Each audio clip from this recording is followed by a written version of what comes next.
Hello and welcome to all of you on our YouTube channel that is Balaji Education Point. Today we continue our series of world history. ਜੋ student ਸਾਡੇ ਨਾਲ starting ਤੋਂ ਜੁੜੇ ਹੋਏ ਨੇ ਉਹਨਾਂ ਨੂੰ ਪਤਾ ਹੈ ਕਿ ਇਸ ਸੀਰੀਜ਼ ਦੇ ਵਿੱਚ ਆਪਾਂ ਵਰਲਡ ਵਾਰ 1 ਨੂੰ ਕੰਪਲੀਟ ਕਰ ਚੁੱਕੇ ਹਾਂ ਤੇ ਲਾਸਟ ਲੈਕਚਰ ਦੇ ਵਿੱਚ ਆਪਾਂ ਵਰਲਡ ਵਾਰ 2 ਸਟਾਰਟ ਕੀਤੀ ਸੀ। ਲਾਸਟ ਲੈਕਚਰ ਦੇ ਵਿੱਚ ਵਰਲਡ ਵਾਰ 2 ਦੇ ਕੀ ਕਾਜ਼ਸ ਹੋਏ ਸੀ ਉਸ ਨੂੰ ਆਪਾਂ ਨੇ ਕਵਰ ਕੀਤਾ ਸੀ ਤੇ ਅੱਜ ਦੇ ਲੈਕਚਰ ਦੇ ਵਿੱਚ ਆਪਾਂ ਵਰਲਡ ਵਾਰ 2 ਦੇ ਵਿੱਚ ਕੀ ਇਵੈਂਟਸ ਹੋਏ ਤੇ ਵਰਲਡ ਵਾਰ 2 ਦੇ ਖਤਮ ਹੋਣ ਤੋਂ ਬਾਅਦ ਵਰਲਡ ਦੇ ਉੱਪਰ ਕੀ ਇੰਪੈਕਟ ਪਿਆ ਇਹ ਸਾਰਾ ਕੁਝ ਕਵਰ ਕਰਾਂਗੇ। ਜਿਨ੍ਹਾਂ ਸਟੂਡੈਂਟਸ ਨੇ ਵਰਲਡ ਵਾਰ 1 ਦੇ ਰਿਲੇਟਡ ਤੇ ਵਰਲਡ ਵਾਰ 2 ਦੇ ਰਿਲੇਟਡ ਵੀਡੀਓਜ਼ ਨਹੀਂ ਦੇਖੀਆਂ ਤਾਂ ਉਹ ਸਾਡੇ ਚੈਨਲ ਦੀ ਪਲੇਲਿਸਟ ਵਿੱਚ ਜਾ ਕੇ ਵਰਲਡ ਹਿਸਟਰੀ ਦੀ ਪਲੇਲਿਸਟ ਚੈੱਕ ਕਰ ਸਕਦੇ ਨੇ। ਇਸ ਤੋਂ ਇਲਾਵਾ world war 1 and world war 2 ਦੀਆਂ ਹਰ ਇੱਕ ਵੀਡੀਓ ਦਾ ਜੋ ਲਿੰਕ ਹੈ ਉਹ ਤੁਹਾਨੂੰ ਡਿਸਕ੍ਰਿਪਸ਼ਨ ਦੇ ਵਿੱਚ ਪ੍ਰੋਵਾਈਡ ਕਰਵਾ ਦਿੱਤਾ ਜਾਵੇਗਾ। ਜੋ ਸਟੂਡੈਂਟਸ ਸਾਡੇ ਚੈਨਲ ਉੱਪਰ ਨਿਊ ਨੇ ਤੇ ਜਿਨ੍ਹਾਂ ਨੇ ਨਿਊਲੀ ਸਬਸਕ੍ਰਾਈਬ ਕੀਤਾ ਹੈ ਚੈਨਲ ਉਹਨਾਂ ਨੂੰ ਦੱਸ ਦਈਏ ਕਿ ਇਸ ਸੀਰੀਜ਼ ਦੇ ਵਿੱਚ ਆਪਾਂ ਵਰਲਡ ਹਿਸਟਰੀ ਦੇ 5 ਇੰਪੋਰਟੈਂਟ ਜੋ ਟੌਪਿਕਸ ਨੇ ਉਹਨਾਂ ਨੂੰ ਕਵਰ ਕਰਾਂਗੇ। ਉਹ ਕਿਹੜੇ ਨੇ? World war 1, world war 2, Russian revolution, French revolution and non aligned movements. ਇਹ 5 ਟੌਪਿਕਸ ਨੇ ਜਿਨ੍ਹਾਂ ਨੂੰ ਆਪਾਂ ਕਵਰ ਕਰਾਂਗੇ in the series of world history. ਤੁਸੀਂ ਧਿਆਨ ਨਾਲ ਸਾਡੇ ਨਾਲ ਜੁੜੇ ਰਹਿਣਾ ਹੈ ਤੇ ਵਰਲਡ ਵਾਰ 1 ਦੇ ਉੱਪਰ ਆਪਣੇ ਨੋਟਸ ਤਿਆਰ ਕਰਨੇ ਨੇ, ਹੁਣ ਵਰਲਡ ਵਾਰ 2 ਦੇ ਉੱਪਰ ਆਪਣੇ ਨੋਟਸ ਤਿਆਰ ਕਰਨੇ ਨੇ। ਲੈਕਚਰ ਸਟਾਰਟ ਕਰਨ ਤੋਂ ਪਹਿਲਾਂ ਅਗਰ ਤੁਸੀਂ ਸਾਡੇ ਕਿਸੇ ਵੀ ਲੈਕਚਰ ਦੀ PDF ਵਰਕਸ਼ੀਟ ਜਾਂ ਫਿਰ MCQs ਲੈਣਾ ਚਾਹੁੰਦੇ ਹੋ ਤਾਂ ਤੁਸੀਂ ਸਾਡਾ Telegram group that is Balaji education point ਇਸ ਨੂੰ ਜੁਆਇਨ ਕਰ ਸਕਦੇ ਹੋ। ਇਸ ਦਾ ਲਿੰਕ ਵੀ ਤੁਹਾਨੂੰ ਡਿਸਕ੍ਰਿਪਸ਼ਨ ਦੇ ਵਿੱਚ ਪ੍ਰੋਵਾਈਡ ਕਰਵਾ ਦਿੱਤਾ ਜਾਵੇਗਾ। Before starting lecture I introduce myself Balraj Somal and this lecture is represented by me. ਅਗਰ ਤੁਸੀਂ ਸਾਡੇ ਕਿਸੇ ਵੀ ਨਿਊ ਕੋਰਸ ਦੇ ਰਿਲੇਟਡ ਕੋਈ ਵੀ ਇਨਫੋਰਮੇਸ਼ਨ ਲੈਣਾ ਚਾਹੁੰਦੇ ਹੋ ਜਾਂ ਫਿਰ ਸਾਡੇ ਚੈਨਲ ਰਿਲੇਟਡ ਕੋਈ ਵੀ ਇਨਫੋਰਮੇਸ਼ਨ ਲੈਣਾ ਚਾਹੁੰਦੇ ਹੋ ਤਾਂ ਤੁਸੀਂ ਸਾਡਾ ਇਸ ਨੰਬਰ ਦੇ ਉੱਪਰ ਸਾਨੂੰ ਕੰਟੈਕਟ ਕਰ ਸਕਦੇ ਹੋ। ਤੁਹਾਡੇ ਹਰ ਇੱਕ ਇਨਕੁਆਇਰੀ ਦਾ ਰਿਪਲਾਈ ਕੀਤਾ ਜਾਵੇਗਾ ਤੇ ਤੁਹਾਡਾ ਹਰ ਇੱਕ ਆਨਸਰ ਕੀਤਾ ਜਾਵੇਗਾ। ਸਟਾਰਟ ਕਰਦੇ ਹਾਂ ਜੀ ਅੱਜ ਦਾ ਲੈਕਚਰ।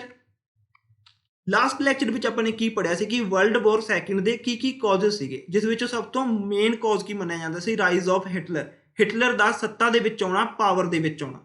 ਉਸ ਤੋਂ ਇਲਾਵਾ ਜਰਮਨੀ ਦਾ ਪੋਲੈਂਡ ਦੇ ਉੱਪਰ ਅਟੈਕ ਕਰਨਾ ਜਿਸ ਦੇ ਕਾਰਨ ਕਿ ਵਰਲਡ ਵਾਰ 2 ਸਟਾਰਟ ਹੁੰਦੀ ਹੈ। ਆਪਾਂ ਪੜ੍ਹਿਆ ਸੀ ਕਿ ਜਰਮਨੀ ਨੇ ਆਪਣੇ ਜੋ ਏਰੀਆ ਸੀਗੇ ਜੋ ਕਿ ਉਸ ਤੋਂ ਵਰਲਡ ਵਾਰ 1 ਤੋਂ ਬਾਅਦ ਖੋਹ ਲਿੱਤੇ ਗਏ ਸੀਗੇ ਉਹ ਹੌਲੀ ਕਰਕੇ ਵਾਪਸ ਲੈ ਲੈਣਾ ਸ਼ੁਰੂ ਕਰ ਦਿੰਦਾ ਹੈ ਜਰਮਨੀ, ਬਟ ਅਲਾਈਡ ਪਾਵਰਸ ਉਸ ਨੂੰ ਕੁਝ ਨਹੀਂ ਕਹਿੰਦੀਆਂ। ਬਟ ਪ੍ਰੋਬਲਮ ਕਿੱਥੇ ਹੁੰਦੀ ਹੈ? ਜਦੋਂ ਕਿ ਜਰਮਨੀ ਪੋਲੈਂਡ ਉੱਪਰ ਅਟੈਕ ਕਰਦਾ ਹੈ। ਪੋਲੈਂਡ ਉੱਪਰ ਅਟੈਕ ਕਰਦੇ ਹੀ ਫਰਾਂਸ ਐਂਡ ਇੰਗਲੈਂਡ ਉਸ ਦੇ ਖਿਲਾਫ ਕੀ ਕਰ ਦਿੰਦੇ ਨੇ? ਵਾਰ ਡਿਕਲੇਅਰ ਕਰ ਦਿੰਦੇ ਨੇ, ਕਿਉਂਕਿ ਫਰਾਂਸ ਐਂਡ ਇੰਗਲੈਂਡ ਨੇ ਪੋਲੈਂਡ ਦੇ ਨਾਲ ਵਾਅਦਾ ਕੀਤਾ ਸੀ, ਪ੍ਰੋਮਿਸ ਕੀਤਾ ਸੀਗਾ ਪੋਲੈਂਡ ਦੀ ਹਮੇਸ਼ਾ ਉਸ ਦੀ ਰੱਖਿਆ ਕਰਨ ਦਾ, ਉਸ ਨੂੰ ਬਚਾਉਣ ਦਾ। ਤਾਂ ਯਾਦ ਰੱਖਣਾ ਹੈ ਕਿ 1 ਸਤੰਬਰ 1939 ਨੂੰ ਵਰਲਡ ਵਾਰ 2 ਸਟਾਰਟ ਹੁੰਦੀ ਹੈ। ਵਰਲਡ ਵਾਰ 2 ਸਟਾਰਟ ਕਦੋਂ ਹੁੰਦੀ ਹੈ? 1 ਸਤੰਬਰ 1939 ਨੂੰ with the attack of Germany on Poland. Germany ਦੇ ਪੋਲੈਂਡ ਦੇ ਉੱਪਰ ਅਟੈਕ ਕਰਨ ਦੇ ਨਾਲ ਹੀ ਵਰਲਡ ਵਾਰ 2 ਦਾ ਆਗਾਜ਼ ਹੋ ਜਾਂਦਾ ਹੈ। ਤੇ 1 ਸਤੰਬਰ 1939 ਦੇ ਵਿੱਚ ਜਰਮਨੀ ਦੇ ਪੋਲੈਂਡ ਉੱਪਰ ਅਟੈਕ ਕਰਨ ਤੋਂ ਬਾਅਦ 3 ਸਤੰਬਰ 1939 ਦੇ ਵਿੱਚ ਫਰਾਂਸ ਤੇ ਇੰਗਲੈਂਡ ਵੀ ਜਰਮਨੀ ਦੇ ਵਿਰੁੱਧ ਵਾਰ ਡਿਕਲੇਅਰ ਕਰ ਦਿੰਦੇ ਨੇ।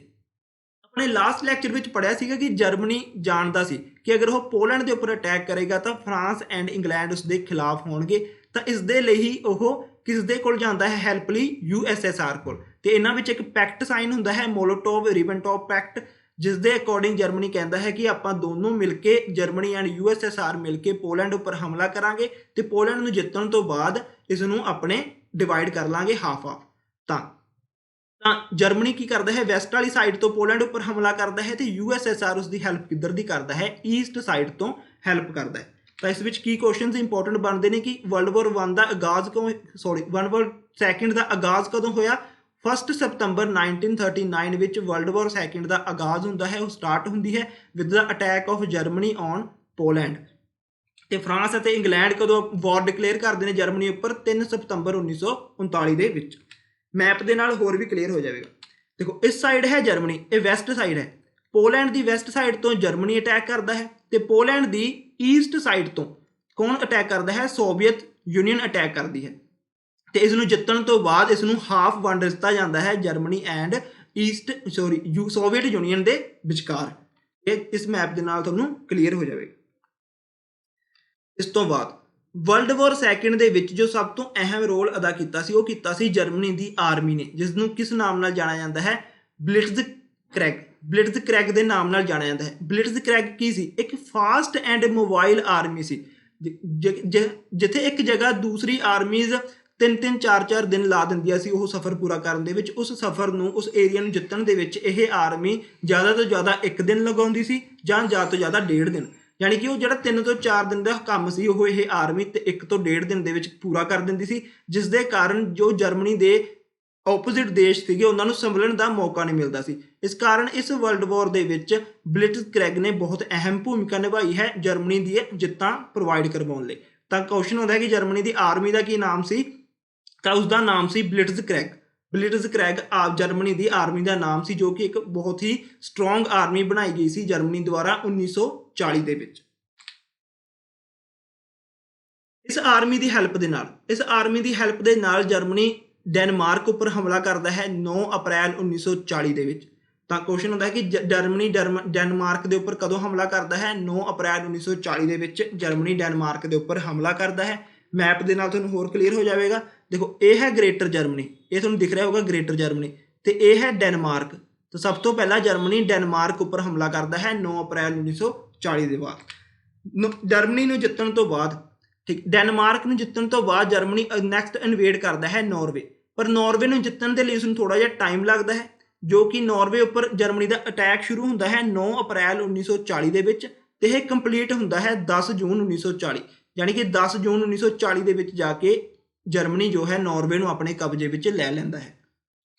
ਡੈਨਮਾਰਕ ਦੇ ਉੱਪਰ ਹੀ ਕੀ ਪ੍ਰੈਜ਼ੈਂਟ ਹੈ? ਨਾਰਵੇ। ਇਹ ਹੈ ਨਾਰਵੇ ਡੈਨਮਾਰਕ ਦੇ ਉੱਪਰ। ਤਾਂ ਡੈਨਮਾਰਕ ਨੂੰ ਜਿੱਤਣ ਤੋਂ ਬਾਅਦ ਜਰਮਨੀ ਕਿਸ ਤੇ ਅਟੈਕ ਕਰਦਾ ਹੈ? ਨਾਰਵੇ ਤੇ। ਇਹ ਸਾਰਾ ਏਰੀਆ ਜੋ ਹੈ ਨਾਰਵੇ ਦਾ ਏਰੀਆ ਹੈ, ਜਿਸ ਨੂੰ ਕਿ ਜਰਮਨੀ ਜਿੱਤਦਾ ਹੈ 10 ਜੂਨ 1940 ਦੇ ਵਿੱਚ। ਉਸ ਤੋਂ ਬਾਅਦ ਡੈਨਮਾਰਕ ਐਂਡ ਨਾਰਵੇ ਜਿੱਤਣ ਤੋਂ ਬਾਅਦ ਜਰਮਨੀ ਦਾ ਨੈਕਸਟ ਟਾਰਗੇਟ ਹੁੰਦਾ ਹੈ ਬੈਲਜੀਅਮ ਐਂਡ ਨੀਦਰਲੈਂਡ ਨੂੰ ਜਿੱਤਣਾ। ਤੇ ਬੈਲਜੀਅਮ ਐਂਡ ਨੀਦਰਲੈਂਡ ਨੂੰ ਇਹ ਕਦੋਂ ਜਿੱਤਦਾ ਹੈ? 10 ਮਈ 1940 ਦੇ ਵਿੱਚ। ਦੇਖੋ, ਨਾਰਵੇ ਨੂੰ ਜਿੱਤਣਾ ਸਟਾਰਟ ਕਰਦਾ ਹੈ 9 ਅਪ੍ਰੈਲ 1940 ਤੇ 10 ਜੂਨ 1940 ਦੇ ਵਿੱਚ ਜਾ ਕੇ ਆਖਿਰਕਾਰ ਨਾਰਵੇ ਜਰਮਨੀ ਦੇ ਅੰਡਰ ਆਉਂਦਾ ਹੈ। ਇਸ ਦੇ ਨਾਲ ਜਦੋਂ ਉਹ ਨਾਰਵੇ ਦੇ ਉੱਪਰ ਵੀ ਅਟੈਕ ਜਾਰੀ ਰੱਖਦਾ ਹੈ, ਉਸ ਦੇ ਨਾਲ ਹੀ ਇਹ ਅਟੈਕ ਕਰ ਦਿੰਦਾ ਹੈ ਬੈਲਜੀਅਮ ਐਂਡ ਨੀਦਰਲੈਂਡ। ਤੁਹਾਨੂੰ ਇਹੀ ਸਮਝਾਇਆ ਕਿ ਜੋ ਇਸ ਦੀ ਆਰਮੀ ਸੀ, ਬਲਿਟਜ਼ਕ੍ਰੈਗ ਆਰਮੀ ਸੀ, ਉਹ ਜੋ ਕੰਮ ਇੱਕ ਵੀਕ ਦਾ ਸੀ ਉਸਨੂੰ ਉਹ ਜ਼ਿਆਦਾ ਤੋਂ ਜ਼ਿਆਦਾ 2 ਤੋਂ 3 ਦਿਨਾਂ ਦੇ ਵਿੱਚ ਕੰਪਲੀਟ ਕਰ ਦਿੰਦੀ ਸੀ।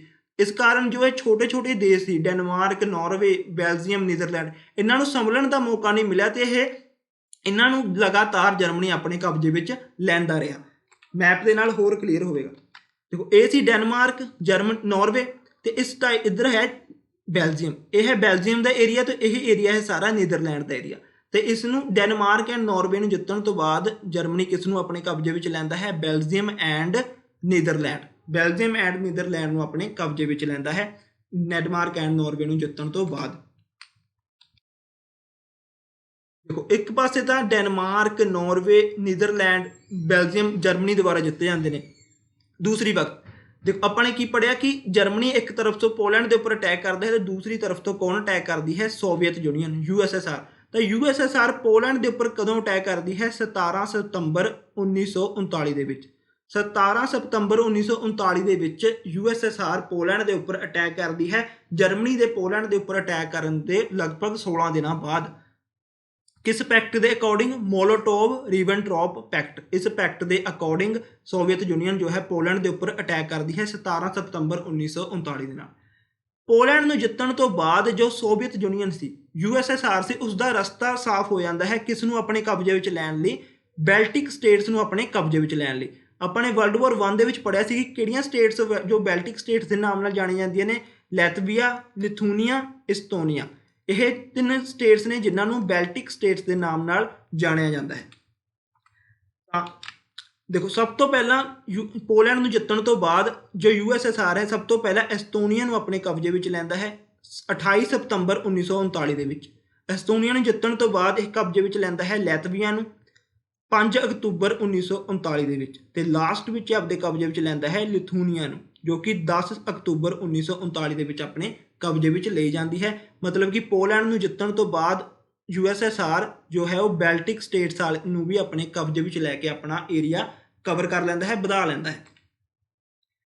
ਇਹਨਾਂ ਜਿੱਤਣ ਤੋਂ ਬਾਅਦ, ਪੋਲੈਂਡ ਨੂੰ ਜਿੱਤਣ ਤੋਂ ਬਾਅਦ, ਬੈਲਟਿਕ ਸਟੇਟ ਜਿੱਤਣ ਤੋਂ ਬਾਅਦ ਹੁਣ USSR ਦੀ ਜੋ ਨਜ਼ਰ ਹੈ ਉਹ ਕਿਸ ਤੇ ਪੈਂਦੀ ਹੈ? ਫਿਨਲੈਂਡ ਦੇ ਉੱਪਰ। ਹੁਣ ਉਸਦਾ ਨੈਕਸਟ ਟਾਰਗੇਟ ਸੀ ਫਿਨਲੈਂਡ ਨੂੰ ਆਪਣੇ ਕਬਜ਼ੇ ਵਿੱਚ ਲੈਣਾ। ਤਾਂ ਫਿਨਲੈਂਡ ਨੂੰ ਕਬਜ਼ੇ ਵਿੱਚ ਲੈਣ ਦੇ ਟਾਈਮ USSR ਐਂਡ ਫਿਨਲੈਂਡ ਦੇ ਵਿਚਕਾਰ ਇੱਕ ਵਾਰ ਸਟਾਰਟ ਹੁੰਦੀ ਹੈ ਜਿਸ ਨੂੰ ਕਿਹਾ ਜਾਂਦਾ ਹੈ ਵਿੰਟਰ ਵਾਰ। ਵਿੰਟਰ ਵਾਰ ਕਿਹਾ ਜਾਂਦਾ ਹੈ, ਜੋ ਕਿ USSR ਐਂਡ ਫਿਨਲੈਂਡ ਦੇ ਵਿਚਕਾਰ ਸਟਾਰਟ ਹੁੰਦੀ ਹੈ। ਇਹ ਵਾਰ 30 ਨਵੰਬਰ 1939 ਦੇ ਵਿੱਚ ਸਟਾਰਟ ਹੁੰਦੀ ਹੈ ਤੇ 3 ਮੰਥ ਤੱਕ ਇਹ ਚੱਲਦੀ ਹੈ ਤੇ ਇਸ ਦਾ ਅੰਤ ਹੁੰਦਾ ਹੈ 13 ਮਾਰਚ 1940 ਦੇ ਵਿੱਚ with the treaty of Moscow piece treaty. ਤਾਂ ਕੁਐਸਚਨ ਆਉਂਦਾ ਹੈ ਕਿ ਮਾਸਕੋ ਪੀਸ ਟ੍ਰੀਟੀ ਕਦੋਂ ਸਾਈਨ ਹੁੰਦੀ ਹੈ? 13 ਮਾਰਚ 1940 ਦੇ ਵਿੱਚ ਇਹ ਸਾਈਨ ਕੀਤੀ ਜਾਂਦੀ ਹੈ। ਇਸ ਟ੍ਰੀਟੀ ਦੇ ਤੋਂ ਬਾਅਦ ਹੀ ਕੀ ਖਤਮ ਹੁੰਦਾ ਹੈ? ਵਿੰਟਰ ਵਾਰ, ਜੋ ਕਿ USSR ਐਂਡ ਫਿਨਲੈਂਡ ਦੇ ਵਿਚਕਾਰ ਚੱਲ ਰਹੀ ਸੀ, ਉਹ ਖਤਮ ਹੁੰਦੀ ਹੈ। ਇਹ ਆਪਾਂ ਨੇ ਯਾਦ ਰੱਖਣਾ ਜੀ। ਇਸ ਤੋਂ ਬਾਅਦ USSR ਐਂਡ ਜਰਮਨੀ ਦੇ ਤੇ ਫਰਾਂਸ ਐਂਡ ਬ੍ਰਿਟੇਨ ਦੇ ਵਰਲਡ ਵਾਰ ਸੈਕੰਡ ਦੇ ਵਿੱਚ ਜੁਆਇਨ ਹੋਣ ਤੋਂ ਬਾਅਦ ਹੁਣ ਕੌਣ ਜੁਆਇਨ ਹੁੰਦਾ ਹੈ? ਹੁਣ ਜੁਆਇਨ ਹੁੰਦਾ ਹੈ ਇਟਲੀ, ਜੋ ਕਿ ਐਕਸਿਸ ਪਾਵਰ ਦਾ ਮੈਂਬਰ ਸੀ, ਜਰਮਨੀ ਐਂਡ ਜਾਪਾਨ ਦਾ ਸਾਥੀ ਸੀ। ਤਾਂ ਇਟਲੀ ਕਿਸ ਤਰੀਕ ਨੂੰ ਜੁਆਇਨ ਹੁੰਦਾ ਹੈ ਵਰਲਡ ਵਾਰ ਸੈਕੰਡ ਦੇ ਵਿੱਚ? 25 ਜੂਨ 1940 ਦੇ ਵਿੱਚ। ਤੇ ਇਹ ਸਭ ਤੋਂ ਪਹਿਲਾਂ ਕਿਸ ਨੂੰ ਇਨਵੇਡ ਕਰਦਾ ਹੈ? ਫਰਾਂਸ ਨੂੰ ਇਨਵੇਡ ਕਰਦਾ ਹੈ। ਮੈਪ ਦੇ ਵਿੱਚ ਤੁਸੀਂ ਇਹ ਜੋ ਏਰੀਆ ਦੇਖ ਰਹੇ ਹੋ, ਇਹ ਗ੍ਰੀਨ ਏਰੀਆ, ਇਹ ਸਾਰਾ ਇਟਲੀ ਦੁਆਰਾ ਜਿੱਤਿਆ ਗਿਆ ਸੀ 1940 ਦੇ ਵਿੱਚ। ਦੇਖੋ, ਇਹ ਹੈ ਇਟਾਲੀਅਨ ਆਕੂਪੇਸ਼ਨ ਜ਼ੋਨ 1940, ਜੋ ਕਿ 1940 ਦੇ ਵਿੱਚ ਇਟਲੀ ਦੁਆਰਾ ਜਿੱਤਿਆ ਗਿਆ ਫਰਾਂਸ ਦਾ ਏਰੀਆ ਸੀ, ਜਿਸ ਤੋਂ ਬਾਅਦ ਇਟਲੀ ਜੋ ਹੈ ਵਰਲਡ ਵਾਰ ਸੈਕੰਡ ਦੇ ਵਿੱਚ ਸ਼ਾਮਿਲ ਹੋ ਜਾਂਦਾ ਹੈ, ਇਸ ਨੂੰ ਜੁਆਇਨ ਕਰ ਦਿੰਦਾ ਹੈ। ਇਟਲੀ ਦਾ ਫਰਾਂਸ ਉੱਪਰ ਹਮਲਾ ਕਰਨਾ, ਉਸ ਬੈਟਲ ਨੂੰ, ਉਸ ਲੜਾਈ ਨੂੰ ਕਿਸ ਨਾਮ ਨਾਲ ਜਾਣਿਆ ਜਾਂਦਾ ਹੈ? Battle of the Alps. Battle of the Alps ਕਿਸ ਦੇ ਵਿਚਕਾਰ ਹੋਈ ਸੀ? ਇਟਲੀ ਅਤੇ ਫਰਾਂਸ ਦੇ ਵਿਚਕਾਰ ਹੁੰਦੀ ਹੈ, ਜਦੋਂ ਕਿ ਵਰਲਡ ਵਾਰ ਸੈਕੰਡ ਦੇ ਵਿੱਚ ਇਟਲੀ ਫਰਾਂਸ ਉੱਪਰ ਆਪਣਾ ਕਬਜ਼ਾ ਕਰਦਾ ਹੈ। ਤੇ ਇਹ ਇੱਕ ਮੋਸਟ ਇੰਪੋਰਟੈਂਟ ਤੇ ਫਸਟ ਮੇਜਰ ਇਟਾਲੀਅਨ ਇੰਗੇਜਮੈਂਟ ਸੀ ਵਰਲਡ ਵਾਰ ਸੈਕੰਡ ਦੇ ਵਿੱਚ। ਯਾਦ ਰੱਖਣਾ ਜੀ ਆਪਾਂ ਨੇ ਕਿ ਇਟਲੀ ਦਾ ਫਰਾਂਸ ਉੱਪਰ ਹਮਲਾ ਕਿਸ ਨਾਮ ਨਾਲ ਜਾਣਿਆ ਜਾਂਦਾ ਹੈ? ਬੈਟਲ ਆਫ ਐਲਪਸ ਦੇ ਨਾਮ ਨਾਲ ਜਾਣਿਆ ਜਾਂਦਾ ਹੈ। ਤਾਂ ਜਾਂ ਫਿਰ ਕੁਐਸਚਨ ਪੁੱਛ ਸਕਦੇ ਨੇ ਕਿ ਬੈਟਲ ਆਫ ਐਲਪਸ ਕਦੋਂ ਸਟਾਰਟ ਹੋਈ ਸੀ? ਤਾਂ 25 ਜੂਨ 1940 ਦੇ ਵਿੱਚ ਇਹ ਸਟਾਰਟ ਹੋਈ ਸੀ with the invasion of France. France ਉੱਪਰ ਹਮਲੇ ਦੇ ਨਾਲ ਇਹ ਬੈਟਲ ਸਟਾਰਟ ਹੋਈ ਸੀਗੀ। ਨੈਕਸਟ ਜੀ, ਇਸ ਤੋਂ ਬਾਅਦ ਇੱਕ ਤਰਫ ਤੋਂ ਹਮਲਾ ਕੀਤਾ ਜਾਂਦਾ ਹੈ ਇਟਲੀ ਦੇ ਦੁਆਰਾ ਤੇ ਦੂਸਰੀ ਤਰਫ ਤੋਂ ਫਰਾਂਸ ਉੱਪਰ ਹਮਲਾ ਕੀਤਾ ਜਾਂਦਾ ਹੈ ਜਰਮਨੀ ਦੇ ਦੁਆਰਾ। ਤਾਂ ਜੋ ਜਰਮਨੀ ਅਟੈਕ ਕਰਦਾ ਹੈ ਉਸ ਨੂੰ ਜਾਣਿਆ ਜਾਂਦਾ ਹੈ ਬੈਟਲ ਆਫ ਫਰਾਂਸ ਦੇ ਨਾਮ ਨਾਲ। ਤੇ ਹੋਰ ਇਸ ਦਾ ਦੂਸਰਾ ਨਾਮ ਕੀ ਹੈ? ਦਾ ਫਾਲ ਆਫ ਫਰਾਂਸ। ਮਤਲਬ ਕਿ ਫਰਾਂਸ ਦੀ ਜੋ ਤਾਕਤ ਸੀ ਬਿਲਕੁਲ ਖਤਮ ਹੋ ਗਈ ਸੀ। ਹੁਣ ਜੋ ਫਰਾਂਸ ਸੀ ਉਹ ਜਰਮਨੀ ਦੇ ਅੰਡਰ ਆਉਣ ਵਾਲਾ ਸੀਗਾ। ਤਾਂ ਜਰਮਨੀ ਫੋਰਸਿਸ ਕੀ ਸ਼ੁਰੂ ਕਰਦੀਆਂ ਨੇ? ਇੱਕ ਫਾਲ ਰੂਟ ਸ਼ੁਰੂ ਕਰਦੀਆਂ ਨੇ, ਜੋ ਕਿ 5 ਜੂਨ ਨੂੰ ਸਟਾਰਟ ਹੁੰਦਾ ਹੈ। ਇਸ ਦੇ ਵਿੱਚ ਕੀ ਕੀਤਾ ਜਾਂਦਾ? ਜੋ 60 ਰਿਮੇਨਿੰਗ ਫ੍ਰੈਂਚ ਡਿਵੀਜ਼ਨ ਸੀਗੀਆਂ ਤੇ ਉਸ ਦੇ ਨਾਲ ਜੋ 2 ਬ੍ਰਿਟਿਸ਼ ਡਿਵੀਜ਼ਨ ਸੀਗੀਆਂ ਫਰਾਂਸ ਦੇ ਵਿੱਚ, ਉਸ ਨੂੰ ਜਰਮਨੀ ਡਿਫੀਟ ਕਰਦਾ ਹੈ ਤੇ ਆਪਣੇ ਕਬਜ਼ੇ ਵਿੱਚ ਲੈਂਦਾ ਹੈ। ਤੇ 14 ਜੂਨ 1940 ਦੇ ਵਿੱਚ ਜੋ ਪੈਰਿਸ ਹੈ ਫਰਾਂਸ ਦੀ ਕੈਪੀਟਲ, ਉਹ ਜਰਮਨੀ ਦੇ ਕਬਜ਼ੇ ਵਿੱਚ ਆ ਜਾਂਦੀ ਹੈ। 14 ਜੂਨ 1940 ਦੇ ਵਿੱਚ ਜਾ ਕੇ ਜੋ ਜਰਮਨ ਟੈਂਕਸ ਸੀਗੇ ਉਹ ਮੈਗੀਨੋਟ ਲਾਈਨ ਜੋ ਹੈ ਉਹ ਫਰਾਂਸ ਅਤੇ ਜਰਮਨੀ ਦੇ ਵਿਚਕਾਰ ਬਣਾਈ ਗਈ ਸੀ ਵਰਲਡ ਵਾਰ 1 ਤੋਂ ਬਾਅਦ। ਪਹਿਲੇ ਵਿਸ਼ਵ ਯੁੱਧ ਤੋਂ ਬਾਅਦ ਫਰਾਂਸ ਅਤੇ ਜਰਮਨੀ ਦੇ ਵਿਚਕਾਰ ਇੱਕ ਲਾਈਨ ਬਣੀ ਸੀ, ਇੱਕ ਬਾਰਡਰ ਬਣਿਆ ਸੀ, ਜਿਸ ਨੂੰ ਕਿਸ ਨਾਮ ਨਾਲ ਜਾਣਿਆ ਜਾਂਦਾ ਹੈ? ਮੈਗੀਨੋਟ ਲਾਈਨ। ਤਾਂ 14 ਜੂਨ 1940 ਤੱਕ ਜੋ ਜਰਮਨ ਟੈਂਕ ਸੀ ਉਹ ਇਸ ਬਾਰਡਰ ਨੂੰ ਪਾਰ ਕਰਕੇ ਕਿੱਥੇ ਪਹੁੰਚ ਜਾਂਦੇ ਨੇ? ਫਰਾਂਸ ਦੀ ਕੈਪੀਟਲ ਫਰਾਂਸ ਤੱਕ। ਦੇਖੋ, ਜੋ ਫਰਾਂਸ ਦੀ ਕੈਪੀਟਲ ਸੀ ਪੈਰਿਸ ਤੱਕ ਪਹੁੰਚ ਜਾਂਦੇ ਨੇ। ਉਹ ਜੋ ਸਾਰਾ ਏਰੀਆ ਹੈ, ਇਹ ਸਾਰਾ ਏਰੀਆ ਜੋ ਆਪਾਂ ਦੇਖ ਰਹੇ ਹਾਂ, ਇਹ ਸਾਰਾ ਜੋ ਹੈ ਫਰਾਂਸ ਦਾ ਹੈ, ਜੋ ਕਿ ਕਿਸ ਨੇ ਜਿੱਤ ਲਿਆ ਸੀਗਾ? ਜਰਮਨੀ ਨੇ ਆਪਣੇ ਕਬਜ਼ੇ ਵਿੱਚ ਕਰ ਲਿਆ ਸੀ। ਨੈਕਸਟ ਜੀ, ਹੁਣ ਆਉਂਦੀ ਹੈ ਬੈਟਲ ਆਫ ਬ੍ਰਿਟੇਨ ਅਤੇ ਜਰਮਨੀ ਦੇ ਵਿਚਕਾਰ ਇੱਕ ਲੜਾਈ ਹੋਈ ਸੀ, ਜਿਸ ਨੂੰ ਬੈਟਲ ਆਫ ਬ੍ਰਿਟੇਨ ਦੇ ਨਾਮ ਨਾਲ ਜਾਣਿਆ ਜਾਂਦਾ ਹੈ। ਇਹ ਕਿਉਂ ਇੰਪੋਰਟੈਂਟ ਹੈ? ਕਿਉਂਕਿ ਇਹ ਦੁਨੀਆ ਦੀ ਇੱਕ ਐਸੀ ਪਹਿਲੀ ਬੈਟਲ ਹੈ ਜੋ ਕਿ ਸਿਰਫ ਆਸਮਾਨ ਵਿੱਚ ਲੜੀ ਗਈ ਸੀ। First aerial battle of the world, that is battle of Britain. ਤੇ ਇਹ ਬੈਟਲ ਸਟਾਰਟ ਹੋਈ ਸੀ 10 ਜੁਲਾਈ ਨੂੰ ਤੇ ਕੰਪਲੀਟ ਹੋਈ ਸੀ, ਖਤਮ ਹੋਈ ਸੀ 31 ਅਕਤੂਬਰ 1940 ਨੂੰ। 10 ਜੁਲਾਈ 1940 ਵਿੱਚ ਸਟਾਰਟ ਹੋ ਕੇ 31 ਅਕਤੂਬਰ 1940 ਦੇ ਵਿੱਚ ਇਹ ਬੈਟਲ ਸਮਾਪਤ ਹੋ ਜਾਂਦੀ ਹੈ। ਇਸ ਵਿੱਚ ਬ੍ਰਿਟੇਨ ਹੈ ਜੋ ਉਹ ਜਿੱਤਦਾ ਹੈ ਤੇ ਜਰਮਨੀ ਨੂੰ ਹਰਾਉਂਦਾ ਹੈ। ਇਸ ਦੇ ਵਿੱਚ ਜਰਮਨੀ ਜੋ 에ਅਰਫੋਰਸ ਸੀ ਲੁਫਟਵਾਫੇ, ਤਾਂ ਜਰਮਨ 에ਅਰਫੋਰਸ ਦਾ ਕੀ ਨਾਮ ਹੈ? ਲੁਫਟਵਾਫੇ। ਇਹ 에ਅਰਫੋਰਸ ਸੀ ਜਿਸ ਨੇ ਬ੍ਰਿਟੇਨ ਉੱਪਰ ਅਟੈਕ ਕੀਤਾ ਸੀ, ਪਰ ਬ੍ਰਿਟੇਨ 에ਅਰਫੋਰਸ ਨੇ ਬਹੁਤ ਹੀ ਅੱਛੇ ਤਰੀਕੇ ਨਾਲ ਕਾਊਂਟਰ ਅਟੈਕ ਕੀਤਾ ਤੇ ਜਰਮਨੀ ਨੂੰ ਡਿਫੀਟ ਕੀਤਾ। ਤਾਂ ਯਾਦ ਰੱਖਣਾ ਹੈ ਜੀ, ਫਸਟ ਏਰੀਅਲ ਬੈਟਲ ਕਿਹੜੀ ਹੈ ਵਰਲਡ ਦੀ? That is battle of Britain, ਜੋ ਕਿ ਵਰਲਡ ਵਾਰ ਸੈਕੰਡ ਦੇ ਵਿੱਚ ਲੜੀ ਗਈ ਸੀਗੀ।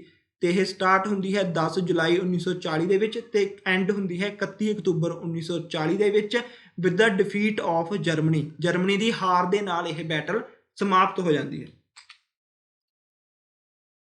ਇਸ ਤੋਂ ਬਾਅਦ ਇੱਕ ਟ੍ਰੀਟੀ ਸਾਈਨ ਹੁੰਦੀ ਹੈ, ਇੱਕ ਪੈਕਟ ਸਾਈਨ ਹੁੰਦਾ ਹੈ ਜਿਸ ਨੂੰ ਕਿਹਾ ਜਾਂਦਾ ਹੈ ਟ੍ਰਾਈਪੈਰੀਏਟ ਪੈਕਟ ਦੇ ਨਾਮ ਨਾਲ ਇਸ ਨੂੰ ਜਾਣਿਆ ਜਾਂਦਾ ਹੈ, ਜਾਂ ਫਿਰ ਕਿਹਾ ਜਾਂਦਾ ਹੈ ਤ੍ਰੈ ਗੁੱਟੀ ਸੰਧੀ, ਜੋ ਕਿ ਕਿਸ ਦੇ ਵਿਚਕਾਰ ਕੀਤੀ ਗਈ ਸੀ? ਇਟਲੀ, ਜਰਮਨੀ ਐਂਡ ਜਾਪਾਨ, ਇਹਨਾਂ 3 ਦੇਸ਼ਾਂ ਦੇ ਵਿਚਕਾਰ ਇਹ ਸੰਧੀ ਕੀਤੀ ਗਈ ਸੀ ਤੇ ਇਸ ਨੂੰ ਕਿਸ ਨਾਮ ਨਾਲ ਜਾਣਿਆ ਜਾਂਦਾ ਹੈ? ਰੋਮ ਬਰਲਿਨ ਟੋਕੀਓ ਐਕਸਿਸ ਦੇ ਨਾਮ ਨਾਲ ਇਸ ਨੂੰ ਜਾਣਿਆ ਜਾਂਦਾ ਹੈ ਤੇ ਇਹ ਸਤੰਬਰ 1940 ਦੇ ਵਿੱਚ ਸਾਈਨ ਕੀਤੀ ਜਾਂਦੀ ਹੈ। ਡਿਟੇਲ ਵਿੱਚ ਦੇਖਦੇ ਹਾਂ। ਜੋ ਟ੍ਰਾਈਪੈਰਟਾਈਟ ਪੈਕਟ ਸੀ ਉਹ ਸਾਈਨ ਹੁੰਦਾ ਹੈ 27 ਸਤੰਬਰ 1940 ਦੇ ਵਿੱਚ between Germany, Italy and Japan ਦੇ ਵਿੱਚ, ਤੇ ਇਹ ਜੇ ਸਾਈਨ ਕੀਤਾ ਜਾਂਦਾ ਹੈ ਜਰਮਨੀ ਦੀ ਕੈਪੀਟਲ ਬਰਲਿਨ ਦੇ ਵਿੱਚ ਸਾਈਨ ਹੁੰਦਾ ਹੈ। ਦੇਖੋ, ਇਹਨਾਂ ਦੇ ਸਾਈਨ ਕਰਨ ਤੋਂ ਬਾਅਦ 3 ਕੰਟਰੀਜ਼ ਦੇ ਜੁਆਇਨ ਹੋਣ ਤੋਂ ਬਾਅਦ ਕੁਝ ਹੋਰ ਕੰਟਰੀਜ਼ ਨੇ ਜੋ ਕਿ ਇਸ ਪੈਕਟ ਦੇ ਵਿੱਚ ਬਾਅਦ ਵਿੱਚ ਜੁਆਇਨ ਹੁੰਦੀਆਂ ਨੇ। ਉਹ ਕਿਹੜੇ ਨੇ? ਹੰਗਰੀ 20 ਨਵੰਬਰ 1940 ਦੇ ਵਿੱਚ ਇਸ ਪੈਕਟ ਦਾ ਹਿੱਸਾ ਬਣਦਾ ਹੈ। ਹੰਗਰੀ ਤੋਂ ਬਾਅਦ ਰੋਮਾਨੀਆ, ਇਹ 23 ਨਵੰਬਰ 1940 ਵਿੱਚ ਇਸ ਦਾ ਹਿੱਸਾ ਬਣਦਾ ਹੈ। ਨੈਕਸਟ ਆਉਂਦੀ ਹੈ ਸਲੋਵਾਕੀਆ, ਜੋ ਕਿ 24 ਨਵੰਬਰ 1940 ਵਿੱਚ ਇਸ ਦਾ ਹਿੱਸਾ ਬਣਦਾ ਹੈ। ਫਿਰ ਆਉਂਦੀ ਹੈ ਬੁਲਗੇਰੀਆ 1 ਮਾਰਚ 1941 ਦੇ ਵਿੱਚ। ਬੁਲਗੇਰੀਆ ਤੋਂ ਬਾਅਦ ਯੂਗੋਸਲਾਵੀਆ, ਜੋ 25 ਮਾਰਚ 1941 ਵਿੱਚ ਇਸ ਨੂੰ ਜੁਆਇਨ ਕਰਦਾ ਹੈ। ਤੇ ਲਾਸਟ ਇਜ਼ ਕ੍ਰੋਏਸ਼ੀਆ, ਇਹ 10 ਅਪ੍ਰੈਲ 1941 ਦੇ ਵਿੱਚ ਇਸ ਨੂੰ ਜੁਆਇਨ ਕਰਦਾ ਹੈ ਇਸ ਪੈਕਟ ਨੂੰ। ਇਹ ਪੈਕਟ 27 ਸਤੰਬਰ 1940 ਤੋਂ ਲੈ ਕੇ 1943 ਤੱਕ ਵਧੀਆ ਕੰਮ ਕਰਦਾ ਹੈ। ਠੀਕ ਹੈ, ਆਪਣੀ ਜੋ ਸੰਧੀ ਹੈ ਇਸ ਨੂੰ ਪੂਰੇ ਤਰੀਕੇ ਨਾਲ ਨਿਭਾਉਂਦਾ ਜਾਂਦਾ ਹੈ। ਬਟ 1943 ਦੇ ਵਿੱਚ ਜਾ ਕੇ ਇਸ ਪੈਕਟ ਦੀ ਜੋ ਗਿਰਾਵਟ ਆਉਣ ਲੱਗ ਜਾਂਦੀ ਹੈ, ਇਹ ਪੈਕਟ ਖਤਮ ਹੋਣ ਲੱਗ ਜਾਂਦਾ ਹੈ। ਕਿਉਂਕਿ 1943 ਦੇ ਵਿੱਚ ਸਭ ਤੋਂ ਪਹਿਲਾਂ ਜੋ ਇਟਲੀ ਸੀ ਉਹ ਹਰਾਇਆ ਜਾਂਦਾ ਹੈ ਵਰਲਡ ਵਾਰ ਸੈਕਿੰਡ ਦੇ ਵਿੱਚ। ਤਾਂ ਵਰਲਡ ਵਾਰ ਸੈਕਿੰਡ ਦੇ ਵਿੱਚ ਇਟਲੀ ਦੇ ਹਾਰਨ ਦੇ ਨਾਲ ਇਹ ਪੈਕਟ ਥੋੜਾ ਕਮਜ਼ੋਰ ਹੋ ਜਾਂਦਾ ਹੈ ਤੇ ਲਾਸਟ 15 ਅਗਸਤ 1945 ਦੇ ਵਿੱਚ with the surrender of Japan ਦੇ ਸਰੈਂਡਰ ਕਰਨ ਦੇ ਨਾਲ ਹੀ ਇਹ ਪੈਕਟ ਜੋ ਹੈ ਇਹ ਖਤਮ ਹੋ ਜਾਂਦਾ ਹੈ, ਐਂਡ ਹੋ ਜਾਂਦਾ ਹੈ। ਆਈ ਹੋਪ ਤੁਹਾਨੂੰ ਇਹ ਸਮਝ ਆਇਆ ਹੋਵੇਗਾ। ਨੈਕਸਟ ਜੀ 1941 ਦੇ ਵਿੱਚ ਹੁਣ ਕੀ ਇਵੈਂਟ ਹੁੰਦੇ ਨੇ? 1941 ਦੇ ਵਿੱਚ ਜੋ ਅਫਰੀਕਾ ਦੇ ਵਿੱਚ ਕੁਝ ਕਲੋਨੀ ਸੀਗੀਆਂ, ਜੋ ਫੋਰ ਐਗਜ਼ਾਮਪਲ ਇਜਿਪਟ ਕਿਸ ਦੀ ਕਲੋਨੀ ਸੀ? ਬ੍ਰਿਟੇਨ ਦੀ। ਲੀਬੀਆ ਕਲੋਨੀ ਸੀ ਇਟਲੀ ਦੀ, ਤੇ ਤੁਨੀਸ਼ੀਆ, ਅਲਜੀਰੀਆ ਐਂਡ ਮੋਰੋਕੋ ਇਹ ਕਲੋਨੀ ਸੀਗੀਆਂ ਫਰਾਂਸ ਦੀਆਂ। ਮੈਪ ਦੇ ਨਾਲ ਹੋਰ ਤਰੀਕੇ ਨਾਲ ਸਮਝ ਆਏਗਾ। ਇਹ ਹੈ ਇਜਿਪਟ, ਇਹ Egypt colony C Britain the, that is Libya colony ਸੀਗੀ Italy the, and ਤੁਨੀਸ਼ੀਆ, Morocco and Algeria ਇਹ ਸਾਰਾ ਏਰੀਆ ਕਿਸ ਦੇ ਅੰਡਰ ਸੀ? ਇਹ ਅੰਡਰ ਸੀ ਫਰਾਂਸ ਦੇ, ਇਹ ਫਰਾਂਸ ਦੇ ਅੰਡਰ ਸੀ। ਹੁਣ ਹੁੰਦਾ ਕੀ ਹੈ? ਹੁਣ ਜੋ ਬ੍ਰਿਟਿਸ਼ ਫੋਰਸਿਸ ਸੀ ਉਹ ਇਜਿਪਟ ਦੇ ਵਿੱਚੋਂ ਹਮਲਾ ਕਰਦੀਆਂ ਨੇ ਇਟਲੀ ਉੱਪਰ ਲੀਬੀਆ ਦੇ ਵਿੱਚ, ਤੇ ਕੋਸ਼ਿਸ਼ ਕਰਦੇ ਨੇ ਕਿ ਇਟਲੀ ਨੂੰ ਲੀਬੀਆ ਵਿੱਚੋਂ ਬਾਹਰ ਕੱਢ ਦਿੱਤਾ ਜਾਵੇ। ਬਟ ਇਸ ਤੋਂ ਪਹਿਲਾਂ ਕਿ ਇਟਲੀ ਨੂੰ ਇਸ ਤੋਂ ਬਾਹਰ ਕੱਢ ਸਕਣ, ਜਰਮਨ ਫੋਰਸਿਸ ਆ ਕੇ ਇਟਲੀ ਦਾ ਸਾਥ ਦਿੰਦੀਆਂ ਨੇ ਲੀਬੀਆ ਵਿੱਚ, ਤੇ ਇਜਿਪਟ ਦੇ ਵਿੱਚ ਬ੍ਰਿਟੇਨ ਜੋ ਫੋਰਸਿਸ ਲੀਬੀਆ ਦੇ ਵਿੱਚ ਐਂਟਰ ਕਰ ਜਾਂਦੀਆਂ ਨੇ ਉਹਨਾਂ ਨੂੰ ਵਾਪਸ ਕਿੱਥੇ ਭੇਜ ਦਿੰਦੀਆਂ ਨੇ? ਇਜਿਪਟ ਦੇ ਵਿੱਚ ਭੇਜ ਦਿੰਦੀਆਂ ਨੇ। British forces from Egypt push back Italians in Libya ਦੇ ਵਿੱਚ ਜੋ ਇਟਾਲੀਅਨ ਸੀਗੇ ਉਹਨਾਂ ਨੂੰ ਬਾਹਰ ਕੱਢਣ ਦੀ ਕੋਸ਼ਿਸ਼ ਕਰਦੀਆਂ ਨੇ। ਬਟ ਉਸ ਤੋਂ ਪਹਿਲਾਂ ਹੀ ਜਰਮਨ ਜੋ ਆ ਕੇ ਇਸ ਨੂੰ ਹੈਲਪ ਕਰਦੇ ਨੇ ਇਟਲੀ ਦੀ, ਤੇ ਜੋ ਬ੍ਰਿਟਿਸ਼ ਸੀਗੇ ਉਹਨਾਂ ਨੂੰ ਵਾਪਸ ਇਜਿਪਟ ਭੇਜ ਦਿੰਦੇ ਨੇ ਜਾਂ ਉਸ ਲੀਬੀਆ ਚੋਂ ਬਾਹਰ ਕੱਢ ਦਿੰਦੇ ਨੇ। ਤੇ ਇਸੇ ਘਟਨਾ ਤੋਂ ਬਾਅਦ ਜਰਮਨੀ ਹਮਲਾ ਕਰਦਾ ਹੈ ਯੂਗੋਸਲਾਵੀਆ ਤੇ 6 ਅਪ੍ਰੈਲ 1941 ਦੇ ਵਿੱਚ ਯੂਗੋਸਲਾਵੀਆ ਨੂੰ ਆਪਣੇ ਅੰਡਰ ਕਰ ਲੈਂਦਾ ਹੈ। ਉਸ ਤੋਂ ਬਾਅਦ ਇਹ ਗ੍ਰੀਸ ਨੂੰ 30 ਅਪ੍ਰੈਲ 1941 ਦੇ ਵਿੱਚ ਆਪਣੇ ਅੰਡਰ ਕਰਦਾ ਹੈ। ਇਹ ਆਪਾਂ ਨੇ ਹੀ ਯਾਦ ਰੱਖਣਾ। ਹੁਣ ਆਉਂਦਾ ਹੈ USSR ਉੱਪਰ ਅਟੈਕ। ਇਸ ਅਟੈਕ ਨੂੰ ਆਪਾਂ ਸਭ ਤੋਂ ਫਸਟ ਗਲਤੀ ਮੰਨ ਸਕਦੇ ਹਾਂ, ਫਸਟ ਮਿਸਟੇਕ ਮੰਨ ਸਕਦੇ ਹਾਂ ਐਕਸਿਸ ਪਾਵਰਸ ਦੀ, ਜਿਸ ਦੇ ਕਾਰਨ ਕਿ ਉਹਨਾਂ ਨੂੰ ਵਰਲਡ ਵਾਰ ਸੈਕਿੰਡ ਦੇ ਵਿੱਚ ਹਾਰ ਦਾ ਸਾਹਮਣਾ ਕਰਨਾ ਪਿਆ। ਪਹਿਲੀ ਗਲਤੀ ਜੋ ਕਿ ਉਹਨਾਂ ਲਈ ਬਹੁਤ ਜ਼ਿਆਦਾ ਘਾਤਕ ਸਾਬਤ ਹੋਈ। ਐਕਸਿਸ ਪਾਵਰ ਜੋ ਨੇ ਉਹ ਡਿਸਾਈਡ ਕਰਦੇ ਨੇ USSR ਉੱਪਰ ਅਟੈਕ ਕਰਨ ਦੀ, ਤੇ 22 ਜੂਨ 1941 ਦੇ ਵਿੱਚ ਇਹ USSR ਸੋਵੀਅਤ ਯੂਨੀਅਨ ਦੇ ਉੱਪਰ ਅਟੈਕ ਕਰ ਦਿੰਦੀਆਂ ਨੇ। ਤੇ ਇਸ ਅਟੈਕ ਦੇ ਵਿੱਚ ਜੋ ਆਪਰੇਸ਼ਨ ਚਲਾਇਆ ਗਿਆ ਸੀ ਉਸ ਨੂੰ ਕਿਹਾ ਜਾਂਦਾ ਹੈ ਆਪਰੇਸ਼ਨ ਬਾਰਬਾਰੋਸਾ। ਜੋ ਆਪਰੇਸ਼ਨ ਬਾਰਬਾਰੋਸਾ ਸੀ ਉਹ code name C for the axis इन्वेशन of the Soviet union. World war second के टाइम जो USSR के उपर हमला किया गया एक्सिस पावर्स का, वो किस कोड नेम के अधीन किया गया? ऑपरेशन बारबारोसा के अधीन किया गया। यह जो ऑपरेशन सी यह 22 जून 1941 स्टार्ट किया गया सी ते 5 दसंबर 1941 के ਐਂਡ ਹੋ ਜਾਂਦਾ ਹੈ with the loss of axis power, ਮਤਲਬ ਕਿ ਐਕਸਿਸ ਪਾਵਰ ਨੂੰ ਹਾਰ ਦਾ ਸਾਹਮਣਾ ਕਰਨਾ ਪੈਂਦਾ ਹੈ ਇਸ ਅਟੈਕ ਦੇ ਵਿੱਚ। ਹੁਣ ਇਸ ਅਟੈਕ ਦਾ ਕਾਰਨ ਕੀ ਸੀ? ਕਿਉਂਕਿ ਜਰਮਨੀ ਤਾਂ ਜੋ ਸੀ ਉਸਨੇ ਤਾਂ USSR ਨਾਲ ਪੈਕਟ ਸਾਈਨ ਕੀਤਾ ਸੀ ਕਿ ਆਪਾਂ ਮਿਲ ਕੇ ਲੜਾਂਗੇ, ਬਟ ਇਸ ਦਾ ਕਾਰਨ ਕੀ ਬਣਦਾ ਹੈ? इसका जो सब तो पहला कारण बनता वो होंगे है मेड ऑफ लेवेंसराम। लेवेंसराम का मतलब होंगे है लिविंग लैंड, मतलब कि लिविंग लैंड बनाना, लिविंग लैंड। क्योंकि जर्मन का सोचना सी कि सानू रहन लई वध तो वध जगह चाहिए है, असीं ज़्यादा तो ज़्यादा एरिया अपने अंडर लवांगे तो जितण तो बाद साडे कोल वध लोग होणगे तो असीं उन्हां नूं रखण दे लई सानू वध तो वध जगह चाहिए है। उस तो इलावा जो लोग ने उन्हां नूं जो रिक्वायरमेंट्स ने उसनूं पूरा करन लई, जो एग्रीकल्चर वगैरह करन लई सानू वध तो वध जगह चाहिए है, तो सब तो वध जगह किस दे कोल सी? USSR दे कोल सी। तो इस मंतव दे नाल भी USSR दे उपर अटैक किया जाता है कि रशिया दे विच जो स्लैविक लोग सी, मतलब वो लोग जो सर्बिया ते रशिया दे विच रहिंदे ने, उन्होंने किस नाम नाल जाणिया जाता है? स्लैविक दे नाम नाल जाणिया जाता है। तो जर्मनी का मनना सी कि स्लैविक लोगों को रशिया दे विचों बाहर कढ के असीं रशिया नूं अपने अंडर लैके अपने रहण योग एक जगह बनावांगे। दूसरा जो कारण कहा जाता है कि जर्मनी किते ना किते सोचदा सी कि सानू पता है कि USSR है जो कदे ना कदे साडे ते भी हमला कर सकता है, तो इस तो अच्छा है कि उसदे हमला करन तो पहला असीं ही उसते हमला कर दईए। तो यही दो कारणों के कारण जर्मनी जो है या एक्सिस पावर जो ने वो USSR के उपर 22 जून 1941 दे विच हमला कर दिंदे ने। When axis power attacked USSR, जदों एक्सिस पावर USSR के उपर हमला करदियां ने तो यह कारण की बनता एक्सिस पावर के हारन का? क्योंकि जदों ही एक्सिस पावर जो USSR ते हमला करदियां ने उस वक्त ही USSR दे विच की स्टार्ट हो जाती है? सर्दियां स्टार्ट हो जाती हैं, विंटर स्टार्ट हो जाती है। तो USSR दी रशिया दीयां सर्दियां दुनिया दीयां सब तो भयानक सर्दियों के विचों एक है जिसनों कि कोई ऐरा गैरा नहीं सह सकता। दूसरी गल USSR ते हमला करना कोई छोटी मोटी गल नहीं, क्योंकि USSR का एरिया ही इन्ना वड्डा है कि जदों तक वो एक मेन पॉइंट ते पहुँचता कोई उदों तक उस उत्थों की कंडीशनस वगैरह ने वो चेंज हो जांदियां ने। उही इन्हां दे नाल होया ते यही चीज़ सेम हुई सी नेपोलियन दे नाल। नेपोलियन नूं भी इसे कारण हार का सामना करना पिया क्योंकि उस दे टाइम भी सर्दियां स्टार्ट हो गई सी ते एक्सिस पावर्स नूं भी इस कारण ही सामना करना पिया हार का, क्योंकि USSR दे विच जिस वक्त USSR के उपर अटैक किया गया उस वक्त ही उस विंटर्स स्टार्ट हो गए सी, जिस दे कारण जो एक्सिस पावर के सैनिक वगैरह सी, सोल्जर्स वगैरह सी, वो बीमार पै गए थे, जिस दे कारण एक्सिस पावर नूं वापस मुड़ना पिया, अपना हमला वापस लेना पिया ते उसनूं हार का सामना करना पिया। तो इस मैप के नाल तुहानूं समझ आएगा जो एक्सिस पावर्स ने वो पोलैंड के विचों हमला करदियां ने रशिया दियां जो मेन 3 सिटीज़ सीगियां, लेनिनग्राड, मॉस्को रशिया की कैपिटल ते स्टैलिनग्राड, इन्हां 3 सिटीज़ के उपर हमला किया जाता है ऑपरेशन बारबारोसा के अधीन। ये आप अगे जाके पढ़ांगे। लेनिनग्राड का एक मोस्ट इंपोर्टेंट आएगा तो स्टैलिनग्राड की बैटल भी आप पढ़ांगे जदों कि USSR जर्मन फोर्सिस नूं वापस कढ़दा है USSR तो बाहर। ये आप अगे जाके पढ़ांगे। तो ये तो सी जो कि लैंड बैटल्स हो रही सीगियां, जो थल के उपर बैटल्स हो रही सीगियां, जमीन के उपर बैटल्स हो रही सी। पर कुछ बैटल्स सीगियां जो कि समंदर के विच भी लड़ियां जा रही सी, जो कि पैसिफिक ओशन के विच भी लड़ियां जा रही सी। तो पैसिफिक ओशन का किंग कौन बनना चाहता सी? जापान बनना चाहता सी। पैसिफिक ओशन का किंग बनना चाहता सी जापान, इस करके जापान ज़्यादा तो ज़्यादा जो एरिया सी उसनूं अपने कब्जे विच लैना चाहता सी। जापान ने 1940 तक चाइना का मोस्ट पार्ट सीगा जो लार्ज पार्ट सी उसनूं अपने अंडर कर लिया सीगा, उस ते अपना कब्जा कर लिया सी।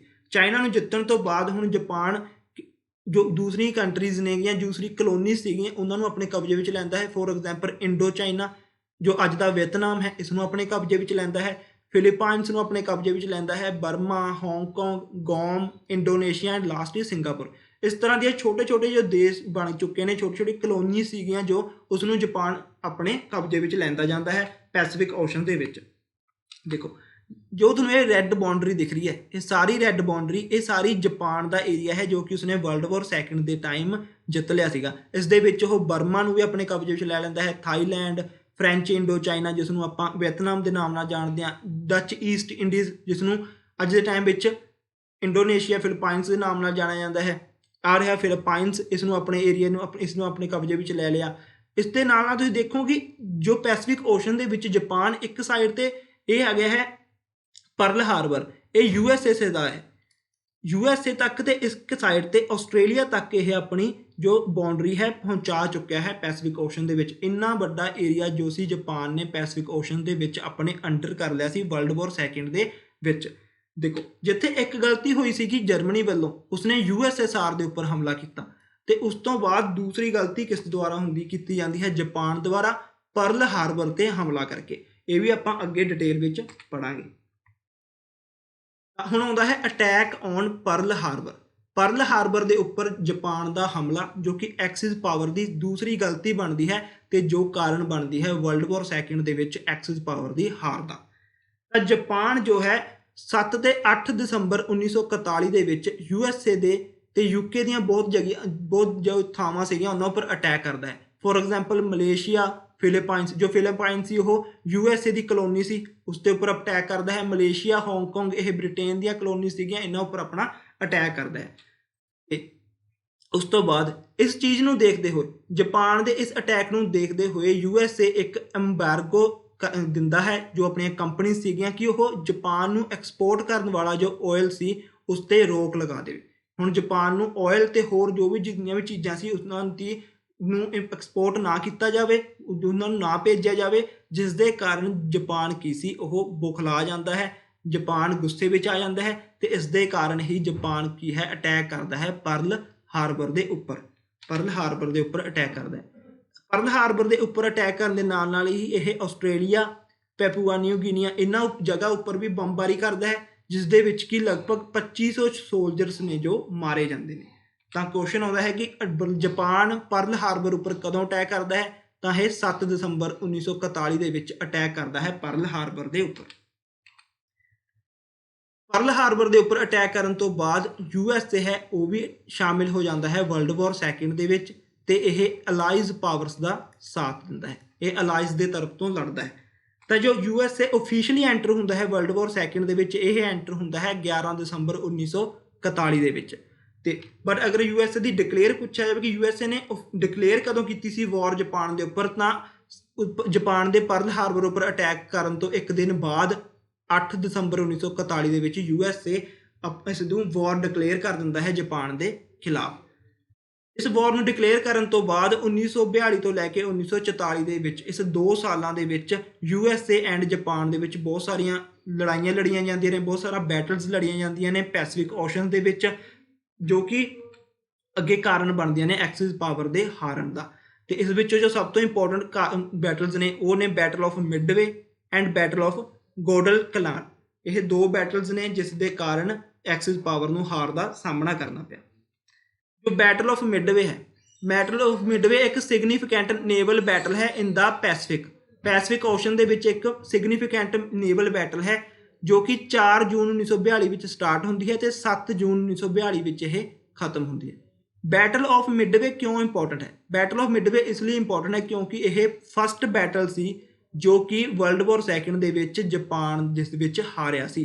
ਜਾਪਾਨ ਸਭ ਤੋਂ ਪਹਿਲਾਂ ਕਿਸ ਬੈਟਲ ਵਿੱਚ ਹਾਰਿਆ ਸੀ? Battle of midway.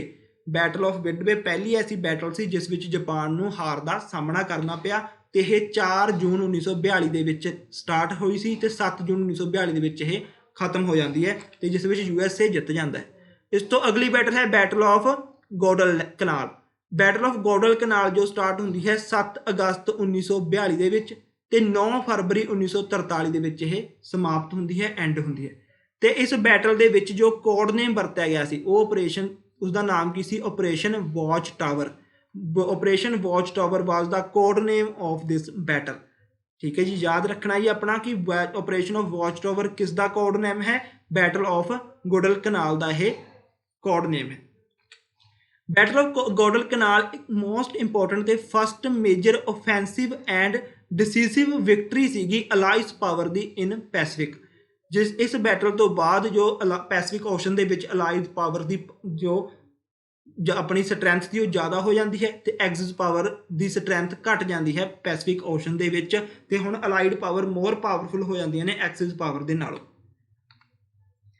1942 ਦੇ ਵਿੱਚ ਜਾ ਕੇ ਹੁਣ ਜਿਸ ਇੱਕ ਜਗ੍ਹਾ ਜਿੱਥੇ ਇਸ ਤੋਂ ਪਹਿਲਾਂ 1941 ਤੱਕ ਅਲਾਈਜ਼ ਪਾਵਰ ਹਾਰ ਰਹੀਆਂ ਸੀ ਤੇ ਐਕਸਿਸ ਪਾਵਰ ਜਿੱਤ ਰਹੀਆਂ ਸੀ, ਤੇ ਹੁਣ ਬਿਲਕੁਲ ਪਾਸਾ ਚੇਂਜ ਹੋ ਜਾਂਦਾ ਹੈ 1942 ਵਿੱਚ ਜਾ ਕੇ। ਹੁਣ axis power Germany, Italy and Japan ਹਾਰਨਾ ਸਟਾਰਟ ਹੋ ਜਾਂਦੀਆਂ ਨੇ ਤੇ allies power France, Britain, USA ਇਹ ਜਿੱਤਣਾ ਸਟਾਰਟ ਹੋ ਜਾਂਦੇ ਨੇ। Now the victories of axis power stop, ਮਤਲਬ ਕਿ ਹੁਣ ਜੋ ਐਕਸਿਸ ਪਾਵਰ ਸੀਗੀ ਉਹਨਾਂ ਦੀ ਜਿੱਤ ਸੀਗੀ ਉਹ ਰੁਕ ਜਾਂਦੀ ਹੈ। ਰਸ਼ੀਅਨਸ ਜੋ ਜਰਮਨਸ ਨੇ ਉਹਨਾਂ ਨੂੰ ਬਾਹਰ ਕੱਢਣਾ ਸਟਾਰਟ ਕਰ ਦਿੰਦੇ ਨੇ, ਪਿੱਛੇ ਧਕੇਲਣਾ ਸਟਾਰਟ ਕਰ ਦਿੰਦੇ ਨੇ। ਇਸ ਦੇ ਵਿੱਚ ਬਹੁਤ ਸਾਰਾ ਜਾਨਾਂ ਚਲੀਆਂ ਜਾਂਦੀਆਂ ਨੇ, ਜਿਸ ਵਿੱਚ ਅਪਰੋਕਸੀਮੇਟਲੀ 1 ਕਰੋੜ ਦੇ ਲਗਭਗ ਜੋ ਨੇ ਸਿਵਿਲੀਅਨ ਮਾਰੇ ਜਾਂਦੇ ਨੇਗੇ, ਆਮ ਨਾਗਰਿਕ ਮਾਰੇ ਜਾਂਦੇ ਨੇ ਇਸ ਬੈਟਲ ਦੇ ਵਿੱਚ। ਇਸ ਤੋਂ ਇਲਾਵਾ ਇਸ ਦੇ ਵਿੱਚ ਬਹੁਤ ਸਾਰੇ ਵਾਰ ਕ੍ਰਾਈਮਸ ਕੀਤੇ ਜਾਂਦੇ ਨੇ, ਮਤਲਬ ਕਿ ਬਹੁਤ ਸਾਰੇ ਕਾਨੂੰਨ ਤੋੜੇ ਜਾਂਦੇ ਨੇ। ਉਹ ਵੀ ਮੇਨਲੀ ਕਿਸ ਜਗ੍ਹਾ ਦੇ ਵਿੱਚ, ਈਸਟਰਨ ਫਰੰਟ ਦੇ ਵਿੱਚ। ਈਸਟਰਨ ਫਰੰਟ ਦੇ ਵਿੱਚ ਬਹੁਤ ਸਾਰੇ ਵਾਰ ਕ੍ਰਾਈਮਸ ਕੀਤੇ ਜਾਂਦੇ ਨੇ, ਬਹੁਤ ਸਾਰੇ ਲੋਕ ਮਾਰੇ ਜਾਂਦੇ ਨੇ। ਇਸ ਤੋਂ ਇਲਾਵਾ ਮੋਸਟ ਇੰਪੋਰਟੈਂਟ ਇਹ ਆਉਂਦਾ ਹੈ ਸੀਜ਼ ਆਫ ਲੈਨਿਨਗ੍ਰਾਡ, ਜੋ ਕਿ ਅੱਜ ਦਾ ਸੈਂਟ ਪੀਟਰਸਬਰਗ ਹੈ। ਸੈਂਟ ਪੀਟਰਸਬਰਗ ਨੂੰ ਉਸ ਵਰਲਡ ਵਾਰ ਸੈਕਿੰਡ ਦੇ ਟਾਈਮ ਲੈਨਿਨਗ੍ਰਾਡ ਦੇ ਨਾਮ ਨਾਲ ਜਾਣਿਆ ਜਾਂਦਾ ਸੀ, ਤੇ ਇਸ ਦੇ ਉੱਪਰ ਜਰਮਨੀ ਆਪਣਾ ਕਬਜ਼ਾ ਕਰ ਲੈਂਦੀ ਹੈ ਤੇ ਇਸ ਨੂੰ ਬਿਲਕੁਲ ਸੀਜ਼ ਕਰ ਲੈਂਦੀ ਹੈ। ਇਸ ਵਿੱਚ ਕੋਈ ਵੀ ਜੋ ਮਟੀਰੀਅਲ ਸੀ ਉਸਨੂੰ ਆਉਣਾ ਜਾਣਾ ਸਾਰਾ ਕੁਝ ਬੰਦ ਕਰ ਦਿੱਤਾ ਜਾਂਦਾ ਹੈ, ਤੇ ਇਹ ਸੀਜ਼ ਲਗਭਗ 872 ਦਿਨਾਂ ਤੱਕ ਰਹਿੰਦਾ ਹੈ, ਤੇ ਇਸ ਕਾਰਨ ਹੀ ਇਸ ਨੂੰ 900 ਡੇਜ਼ ਸੀਜ਼ ਦੇ ਨਾਮ ਨਾਲ ਵੀ ਜਾਣਿਆ ਜਾਂਦਾ ਹੈ। 900 ਡੇਜ਼ ਸੀਜ਼ ਦੇ ਨਾਮ ਨਾਲ ਵੀ ਜਾਣਿਆ ਜਾਂਦਾ ਹੈ ਸੀਜ਼ ਆਫ ਲੈਨਿਨਗ੍ਰਾਡ ਨੂੰ, ਆਪਾਂ ਨੇ ਯਾਦ ਰੱਖਣਾ। ਇਸ ਤੋਂ ਨੈਕਸਟ ਆਉਂਦਾ ਹੈ ਬੈਟਲ ਆਫ ਸਟੈਲਿਨਗ੍ਰਾਡ। ਸਟੈਲਿਨਗ੍ਰਾਡ ਦੀ battle, it was the first battle in the world war second in which Germany first time defeated. ਇਹ ਇੰਪੋਰਟੈਂਟ ਕਿਉਂ ਹੈ? ਕਿਉਂਕਿ ਇਸ ਬੈਟਲ ਦੇ ਵਿੱਚ ਸਭ ਤੋਂ ਪਹਿਲੀ ਵਾਰ ਜਰਮਨ ਸੀ ਜੋ ਹਾਰੀ ਸੀਗੀ ਵਰਲਡ ਵਾਰ ਸੈਕਿੰਡ ਦੇ ਵਿੱਚ। ਇਹ ਬੈਟਲ ਸਟਾਰਟ ਹੁੰਦੀ ਹੈ 23 ਅਗਸਤ 1942 ਦੇ ਵਿੱਚ ਤੇ ਐਂਡ ਹੁੰਦੀ ਹੈ 2 ਫਰਵਰੀ 1943 ਦੇ ਵਿੱਚ। ਤੇ ਇਹ ਬੈਟਲ ਸੋਵੀਅਤ ਆਰਮੀ ਤੇ ਨੇਜ਼ੀ ਆਰਮੀ, ਮਤਲਬ USSR ਤੇ ਜਰਮਨ ਆਰਮੀ, ਇਹਨਾਂ ਦੋਨਾਂ ਦੇ ਵਿਚਕਾਰ ਲੜੀ ਜਾਂਦੀ ਹੈ। ਤੇ ਇਸ ਵਿੱਚ ਜੋ ਸੋਵੀਅਤ ਆਰਮੀ ਹੈ ਉਹ ਨੇਜ਼ੀ ਆਰਮੀ ਨੂੰ ਹਰਾ ਦਿੰਦੀ ਹੈ, ਜਰਮਨ ਆਰਮੀ ਨੂੰ ਹਰਾ ਦਿੰਦੀ ਹੈ। ਤਾਂ ਮੋਸਟ ਇੰਪੋਰਟੈਂਟ ਯਾਦ ਰੱਖਣਾ ਹੈ ਕਿ ਬੈਟਲ ਆਫ ਸਟੈਲਿਨਗ੍ਰਾਡ ਕਦੋਂ ਸਟਾਰਟ ਹੋਈ ਸੀ? 23 ਅਗਸਤ 1942 ਵਿੱਚ ਇਹ ਸਟਾਰਟ ਹੋਈ ਸੀ ਤੇ 2 ਫਰਵਰੀ 1943 ਦੇ ਵਿੱਚ ਇਹ ਸਮਾਪਤ ਹੋ ਜਾਂਦੀ ਹੈ। ਤੇ ਇਸ ਵਿੱਚ ਸਭ ਤੋਂ ਫਸਟ ਟਾਈਮ ਜਰਮਨੀ ਨੂੰ ਹਾਰ ਦਾ ਸਾਹਮਣਾ ਕਰਨਾ ਪੈਂਦਾ ਹੈ ਵਰਲਡ ਵਾਰ ਸੈਕਿੰਡ ਦੇ ਵਿੱਚ। ਇਸ ਕਾਰਨ ਇਹ ਬੈਟਲ ਸਭ ਤੋਂ ਇੰਪੋਰਟੈਂਟ ਹੈ। ਹੁਣ ਹੋਰ ਕੀ ਇਵੈਂਟਸ ਹੋਏ ਸੀਗੇ ਵਰਲਡ ਵਾਰ ਸੈਕਿੰਡ ਦੇ ਟਾਈਮ? ਹੁਣ ਵਰਲਡ ਵਾਰ ਸੈਕਿੰਡ ਦੇ ਟਾਈਮ ਜੋ ਸੀ ਅਲਾਈਡ ਨੇ ਉਹ ਜਰਮਨਸ ਤੇ ਇਟਾਲੀਅਨਸ ਨੂੰ ਲੀਬੀਆ ਦੇ ਵਿੱਚੋਂ ਬਾਹਰ ਕੱਢ ਦਿੰਦੇ ਨੇ। ਇਹ ਏਰੀਆ ਹੈ ਜਿਸ ਨੂੰ ਲੀਬੀਆ, ਜੋ ਆਪਣੇ ਪਿੱਛੇ ਪੜਿਆ ਸੀ ਕਿ ਇਟਲੀ ਅਤੇ ਜਰਮਨ ਦੇ ਅੰਡਰ ਸੀ। ਇਟਲੀ ਤੇ ਜਰਮਨ ਇਸ ਤੋਂ ਮਿਲ ਕੇ ਬ੍ਰਿਟੇਨ ਨੂੰ ਇਜਿਪਟ ਤੋਂ ਬਾਹਰ ਕੱਢਣ ਦੀ ਕੋਸ਼ਿਸ਼ ਕਰ ਰਹੇ ਸੀ। ਬਟ ਹੁਣ ਜੋ ਸੀਗੀਆਂ ਪਾਵਰਸ ਨੇ, ਇਜਿਪਟ ਤੋਂ ਵੀ ਇਸ ਦੇ ਉੱਪਰ ਹਮਲਾ ਕਰ ਦਿੱਤਾ ਜਾਂਦਾ ਹੈ, ਤੇ ਇਸ ਤਰਫ ਤੋਂ ਮੋਰੋਕੋ ਦੇ ਵਿੱਚੋਂ ਵੀ ਕਿਸੇ ਉੱਪਰ ਹਮਲਾ ਕਰ ਦਿੱਤਾ ਜਾਂਦਾ ਹੈ ਐਕਸਿਸ ਪਾਵਰ ਦੇ ਉੱਪਰ, ਅਲਾਈਡ ਪਾਵਰਸ ਦੇ ਵੱਲੋਂ। ਤੇ ਇਸ ਹਮਲੇ ਦੇ ਨਾਲ ਜੋ ਐਕਸਿਸ ਪਾਵਰ ਤੋਂ ਲੀਬੀਆ ਦਾ ਏਰੀਆ ਵਾਪਸ ਲੈ ਲਿੱਤਾ ਜਾਂਦਾ ਹੈ, ਖੋਹ ਲਿੱਤਾ ਜਾਂਦਾ ਹੈ, ਤੇ ਇਟਲੀ ਅਤੇ ਜਰਮਨੀ ਨੂੰ ਇਸ ਤੋਂ ਬਾਹਰ ਕੱਢ ਦਿੱਤਾ ਜਾਂਦਾ ਹੈ। ਉਸ ਤੋਂ ਬਾਅਦ ਆਖਿਰਕਾਰ ਤੁਨੀਸ਼ੀਆ, ਜੋ ਕਿ ਜਰਮਨੀ ਨੇ ਜਿੱਤ ਲਿਆ ਸੀਗਾ, ਉਸ ਨੂੰ 13 ਮਈ 1943 ਵਿੱਚ ਵਾਪਸ ਲੈ ਲਿੱਤਾ ਜਾਂਦਾ ਹੈ। ਇਸ ਤੋਂ ਬਾਅਦ ਜੋ ਅਲਾਈਡ ਪਾਵਰਸ ਨੇ ਉਹ ਅਟੈਕ ਕਰਦੀਆਂ ਨੇ ਆਈਲੈਂਡ ਆਫ ਸਿਸਲੀ, ਜੋ ਕਿ 10 ਜੁਲਾਈ 1943 ਵਿੱਚ ਕੀਤਾ ਜਾਂਦਾ ਹੈ ਅਟੈਕ ਆਈਲੈਂਡ ਆਫ ਸਿਸਲੀ ਦੇ ਉੱਪਰ। ਇਹ ਦੇਖੋ, ਇਹ ਆਈਲੈਂਡ ਹੈ ਆਈਲੈਂਡ ਆਫ ਸਿਸਲੀ, ਇਹ ਇਟਾਲੀਅਨ ਆਈਲੈਂਡ ਹੈ, ਇਹ ਇਟਲੀ ਦਾ ਏਰੀਆ ਹੈ ਜਿਸ ਉੱਪਰ, ਮਤਲਬ ਕਿ ਹੁਣ ਜੋ ਅਲਾਈਡ ਪਾਵਰਸ ਨੇ ਉਹ ਸਭ ਤੋਂ ਪਹਿਲਾਂ ਕਿਸ ਉੱਪਰ ਅਟੈਕ ਸ਼ੁਰੂ ਕਰ ਦਿੱਤਾ ਹੈ? ਇਟਲੀ ਦੇ ਉੱਪਰ। ਇਹ ਜੋ ਸਾਰਾ ਏਰੀਆ ਹੈ ਕਿਸ ਦਾ ਏਰੀਆ ਹੈ? ਇਹ ਸਾਰਾ ਏਰੀਆ ਹੈ ਇਟਲੀ ਦਾ ਏਰੀਆ। ਤੇ ਇਸ ਉੱਪਰ ਹੁਣ ਅਲਾਈਡ ਪਾਵਰਸ ਨੇ ਅਟੈਕ ਕਰਨਾ ਸਟਾਰਟ ਕਰ ਦਿੱਤਾ ਸੀ। ਤੇ ਸਭ ਤੋਂ ਪਹਿਲਾਂ ਇਟਲੀ ਦੇ ਕਿਸ ਏਰੀਆ ਉੱਪਰ ਅਟੈਕ ਕੀਤਾ ਗਿਆ ਸੀਗਾ? Island of Sicily. Island of Sicily ਉੱਪਰ ਅਟੈਕ ਕੀਤਾ ਗਿਆ ਸੀ 10 ਜੁਲਾਈ 1943 ਦੇ ਵਿੱਚ। ਇਸ ਅਟੈਕ ਤੋਂ ਬਾਅਦ 3 ਸਤੰਬਰ 1943 ਦੇ ਵਿੱਚ ਅਲਾਈਡ ਪਾਵਰਸ ਨੇ ਜੋ ਇਟਲੀ ਦੀ ਜੋ ਮੇਨ ਲੈਂਡ ਹੈ, ਮਤਲਬ ਇਟਲੀ ਦੇ ਉੱਪਰ ਪੂਰਾ ਕਬਜ਼ਾ ਕਰ ਲੈਂਦੀ ਹੈ। ਇਟਲੀ ਨੂੰ ਅਟੈਕ ਕਰਕੇ ਹਰਾ ਕੇ 3 ਸਤੰਬਰ 1943 ਦੇ ਵਿੱਚ ਇਟਲੀ ਜੋ ਹੈ ਅਲਾਈਡ ਪਾਵਰਸ ਦੇ ਅੰਡਰ ਆ ਜਾਂਦਾ ਹੈ। ਇਟਲੀ ਨੂੰ ਆਪਣੇ ਅੰਡਰ ਲੈਣ ਤੋਂ ਬਾਅਦ ਜੋ ਉੱਥੋਂ ਦਾ ਡਿਕਟੇਟਰ ਹੁੰਦਾ ਹੈ ਬੈਨੀਟੋ ਮੁਸੋਲਿਨੀ, ਇਸ ਨੂੰ ਉਸਦੀ ਜੋ ਸੀ ਪਾਵਰ ਤੋਂ ਨਿਕਾਲ ਦਿੱਤਾ ਜਾਂਦਾ ਹੈ ਤੇ ਉਸ ਨੂੰ ਗ੍ਰਿਫਤਾਰ ਕਰ ਲਿੱਤਾ ਜਾਂਦਾ ਹੈ। ਤਾਂ 3 ਸਤੰਬਰ 1943 ਦੇ ਵਿੱਚ ਵਰਲਡ ਵਾਰ ਸੈਕਿੰਡ ਦੇ ਵਿੱਚ ਫਸਟ ਟਾਈਮ ਐਕਸਿਸ ਪਾਵਰ ਦਾ ਫਸਟ ਮੈਂਬਰ ਜੋ ਇਟਲੀ ਸੀ ਉਹ ਹਾਰ ਜਾਂਦਾ ਹੈ। ਹੁਣ 2 ਮੈਂਬਰਸ ਰਹਿ ਗਏ, ਜਰਮਨੀ ਐਂਡ ਜਾਪਾਨ। ਇਟਲੀ ਨੂੰ ਹਰਾਉਣ ਤੋਂ ਬਾਅਦ ਹੁਣ ਸੋਵੀਅਤ ਆਰਮੀ ਲਿਬਰੇਟ ਕਰਦੀ ਹੈ most of the eastern Europe from the Germany in 1944। Italy ਨੂੰ ਹਰਾਉਣ ਤੋਂ ਬਾਅਦ ਹੁਣ ਜਰਮਨੀ ਨੂੰ ਈਸਟਰਨ ਯੂਰਪ ਤੋਂ ਵੀ ਬਾਹਰ ਕੱਢਿਆ ਜਾਂਦਾ ਹੈ ਤੇ ਈਸਟਰਨ ਯੂਰਪ ਦੀ ਜੋ ਮੋਸਟਲੀ ਕੰਟਰੀਜ਼ ਸੀਗੀਆਂ ਉਸ ਨੂੰ ਜਰਮਨੀ ਤੋਂ ਆਜ਼ਾਦ ਕਰਵਾਇਆ ਜਾਂਦਾ ਹੈ 1944 ਦੇ ਵਿੱਚ।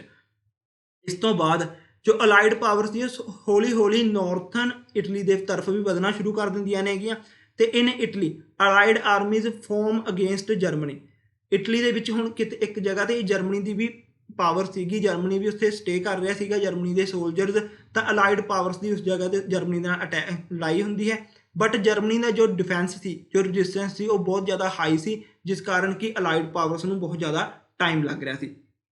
ਦੂਸਰੀ ਤਰਫ ਇੰਡੀਆ ਦੇ ਵਿੱਚ ਜਾਪਾਨ ਨੇ ਹਮਲਾ ਕੀਤਾ ਸੀ ਅਸਾਮ ਦੇ ਵਿੱਚ, ਅਸਾਮ ਰਿਪੇਲਡ ਦੇ ਵਿੱਚ। ਇਸ ਜਗ੍ਹਾ ਤੇ 2 ਬੈਟਲਸ ਹੋਈਆਂ ਸੀ ਜੋ ਕਿ ਮੋਸਟ ਇੰਪੋਰਟੈਂਟ ਨੇ, battle of Imphal and battle of Kohima. Battle of Imphal and battle of Kohima, ਇਹ 2 ਬੈਟਲਸ ਹੋਈਆਂ ਸੀਗੀਆਂ ਜੋ ਕਿ ਜਾਪਾਨ ਤੇ ਬ੍ਰਿਟਿਸ਼ ਈਸਟ ਇੰਡੀਆ ਕੰਪਨੀ ਦੇ ਵਿਚਕਾਰ ਲੜੀਆਂ ਗਈਆਂ ਸੀ ਵਰਲਡ ਵਾਰ ਸੈਕਿੰਡ ਦੇ ਟਾਈਮ। ਬੈਟਲ ਆਫ ਇੰਫਾਲ ਸੀ ਜੋ ਉਹ ਸਟਾਰਟ ਹੋਈ ਸੀ 8 ਮਾਰਚ 1944 ਦੇ ਵਿੱਚ ਤੇ ਇਹ ਐਂਡ ਹੋ ਜਾਂਦੀ ਹੈ 3 ਜੁਲਾਈ 1944 ਦੇ ਵਿੱਚ। ਤੇ ਇਸ ਵਿੱਚ ਜੋ ਬ੍ਰਿਟਿਸ਼ ਆਰਮੀ ਹੈ ਉਹ ਡਿਫੀਟ ਕਰ ਦਿੰਦੀ ਹੈ ਜਾਪਾਨੀ ਆਰਮੀ ਨੂੰ, ਜੈਪਨੀਜ਼ ਆਰਮੀ ਇਸ ਦੇ ਵਿੱਚ ਹਾਰ ਜਾਂਦੀ ਹੈ। ਨੈਕਸਟ ਹੁੰਦੀ ਹੈ battle of Kohima. Battle of Kohima ਜੋ ਹੈ ਇਹ 4 ਅਪ੍ਰੈਲ 1944 ਦੇ ਵਿੱਚ ਸਟਾਰਟ ਹੁੰਦੀ ਹੈ ਤੇ 22 ਜੂਨ 1944 ਦੇ ਵਿੱਚ ਇਹ ਖਤਮ ਹੋ ਜਾਂਦੀ ਹੈ। ਤੇ ਇਹ ਬੈਟਲ 3 ਸਟੇਜਿਸ ਵਿੱਚ ਲੜੀ ਜਾਂਦੀ ਹੈ, ਬਟ ਇਹ ਬੈਟਲ ਵੀ ਜੋ ਹੈ ਜਾਪਾਨ ਹਾਰ ਜਾਂਦਾ ਹੈ ਤੇ ਬ੍ਰਿਟਿਸ਼ ਈਸਟ ਇੰਡੀਆ ਕੰਪਨੀ ਇਸ ਨੂੰ ਜਿੱਤ ਲੈਂਦੀ ਹੈ। ਇਹਨਾਂ 2 ਬੈਟਲਸ ਦੇ ਵਿੱਚ ਜਾਪਾਨ ਦੀ ਹੈਲਪ ਕਰੀ ਜਾਂਦੀ ਹੈ ਇੰਡੀਅਨ ਨੈਸ਼ਨਲ ਆਰਮੀ ਦੁਆਰਾ। Indian National Army and Subhash Chandra Bose ਦੁਆਰਾ ਜਾਪਾਨੀਜ਼ ਆਰਮੀ ਦੀ ਹੈਲਪ ਕੀਤੀ ਜਾਂਦੀ ਹੈ, ਕਿਉਂਕਿ ਇੰਡੀਅਨ ਨੈਸ਼ਨਲ ਆਰਮੀ ਦਾ ਮੰਨਣਾ ਸੀ ਕਿ ਇਸ ਬੈਟਲ ਦੇ ਨਾਲ, ਇਹ ਬੈਟਲਸ ਜਿੱਤਣ ਤੋਂ ਬਾਅਦ ਅਸੀਂ ਇੰਡੀਆ ਨੂੰ ਵੀ ਇਸੇ ਤਰ੍ਹਾਂ ਹੀ ਜਿੱਤ ਲਾਵਾਂਗੇ ਜਾਪਾਨ ਦੀ ਹੈਲਪ ਨਾਲ, ਤੇ ਬ੍ਰਿਟਿਸ਼ ਨੂੰ ਇੰਡੀਆ ਦੇ ਵਿੱਚੋਂ ਬਾਹਰ ਕੱਢ ਦੇਵਾਂਗੇ ਤੇ ਇੰਡੀਆ ਦੇ ਵਿੱਚ ਇੰਡੀਪੈਂਡੈਂਸ ਲੈ ਆਵਾਂਗੇ। ਬਟ ਹੁੰਦਾ ਇਸ ਤੋਂ ਉਲਟ ਹੈ, ਕਿਉਂਕਿ ਬ੍ਰਿਟਿਸ਼ ਇਸ ਦੋਨੋਂ ਬੈਟਲਸ ਦੇ ਵਿੱਚ ਜਾਪਾਨ ਅਤੇ ਇੰਡੀਅਨ ਨੈਸ਼ਨਲ ਆਰਮੀ ਨੂੰ ਹਰਵਾ ਦਿੰਦੀ ਹੈ। ਇੱਕ ਕਰੰਟ ਦਾ ਕੁਐਸਚਨ ਹੈ ਕਿ ਇਸ ਬੈਟਲ ਦੇ ਲਈ ਵਰਲਡ ਵਾਰ ਸੈਕਿੰਡ ਦੀ ਬੈਟਲ ਹੋਈਆਂ ਸੀ ਜੋ battle of Imphal, battle of Kohima, ਤਾਂ ਜਾਪਾਨ ਨੇ ਇੱਕ ਪੀਸ ਮਿਊਜ਼ੀਅਮ ਗਿਫਟ ਕੀਤਾ ਹੈ ਮਣੀਪੁਰ ਨੂੰ ਇਸ ਯਾਦ ਦੇ ਵਿੱਚ।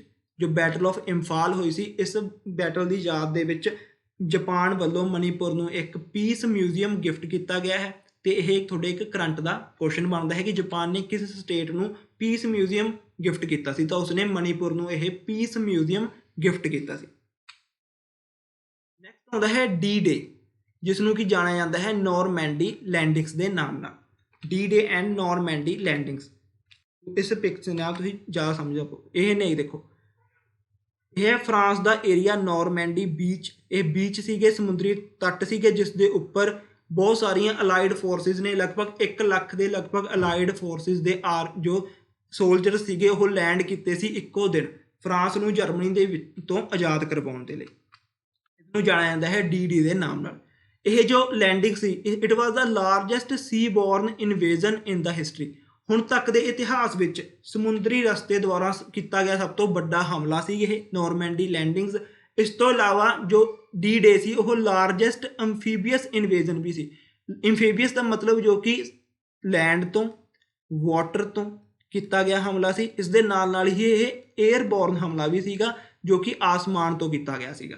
ਤੇ ਇਸ ਹਮਲੇ ਦਾ ਜੋ ਕੋਡ ਨੇਮ ਸੀ ਉਹ ਸੀ ਆਪਰੇਸ਼ਨ ਓਵਰਲੋਡ। ਆਪਰੇਸ਼ਨ ਓਵਰਲੋਡ ਇਸ ਹਮਲੇ ਦਾ ਕੋਡ ਨੇਮ ਸੀ, ਤੁਸੀਂ ਯਾਦ ਰੱਖਣਾ ਜੀ। ਇਸ ਆਪਰੇਸ਼ਨ ਓਵਰਲੋਡ ਦਾ ਜੋ ਅਸੋਲਟ ਫੇਸ ਸੀਗਾ, ਮਤਲਬ ਕਿ ਜੋ ਹਮਲਾ ਕਰਨ ਤੋਂ ਪਹਿਲਾਂ ਦਾ ਟਾਈਮ ਪੀਰੀਅਡ ਸੀ, ਉਸ ਨੂੰ ਕਿਸ ਨਾਮ ਨਾਲ ਜਾਣਿਆ ਜਾਂਦਾ ਹੈ? ਉਸ ਨੂੰ ਜਾਣਿਆ ਜਾਂਦਾ ਹੈ ਆਪਰੇਸ਼ਨ ਨੈਪਚੂਨ ਦੇ ਨਾਮ ਨਾਲ। ਤਾਂ ਅਸੋਲਟ ਫੇਸ ਹੈ ਜੋ ਆਪਰੇਸ਼ਨ ਓਵਰਲੋਡ ਦਾ, ਉਸ ਨੂੰ ਜਾਣਿਆ ਜਾਂਦਾ ਹੈ ਆਪਰੇਸ਼ਨ ਨੈਪਚੂਨ ਦੇ ਨਾਮ ਨਾਲ।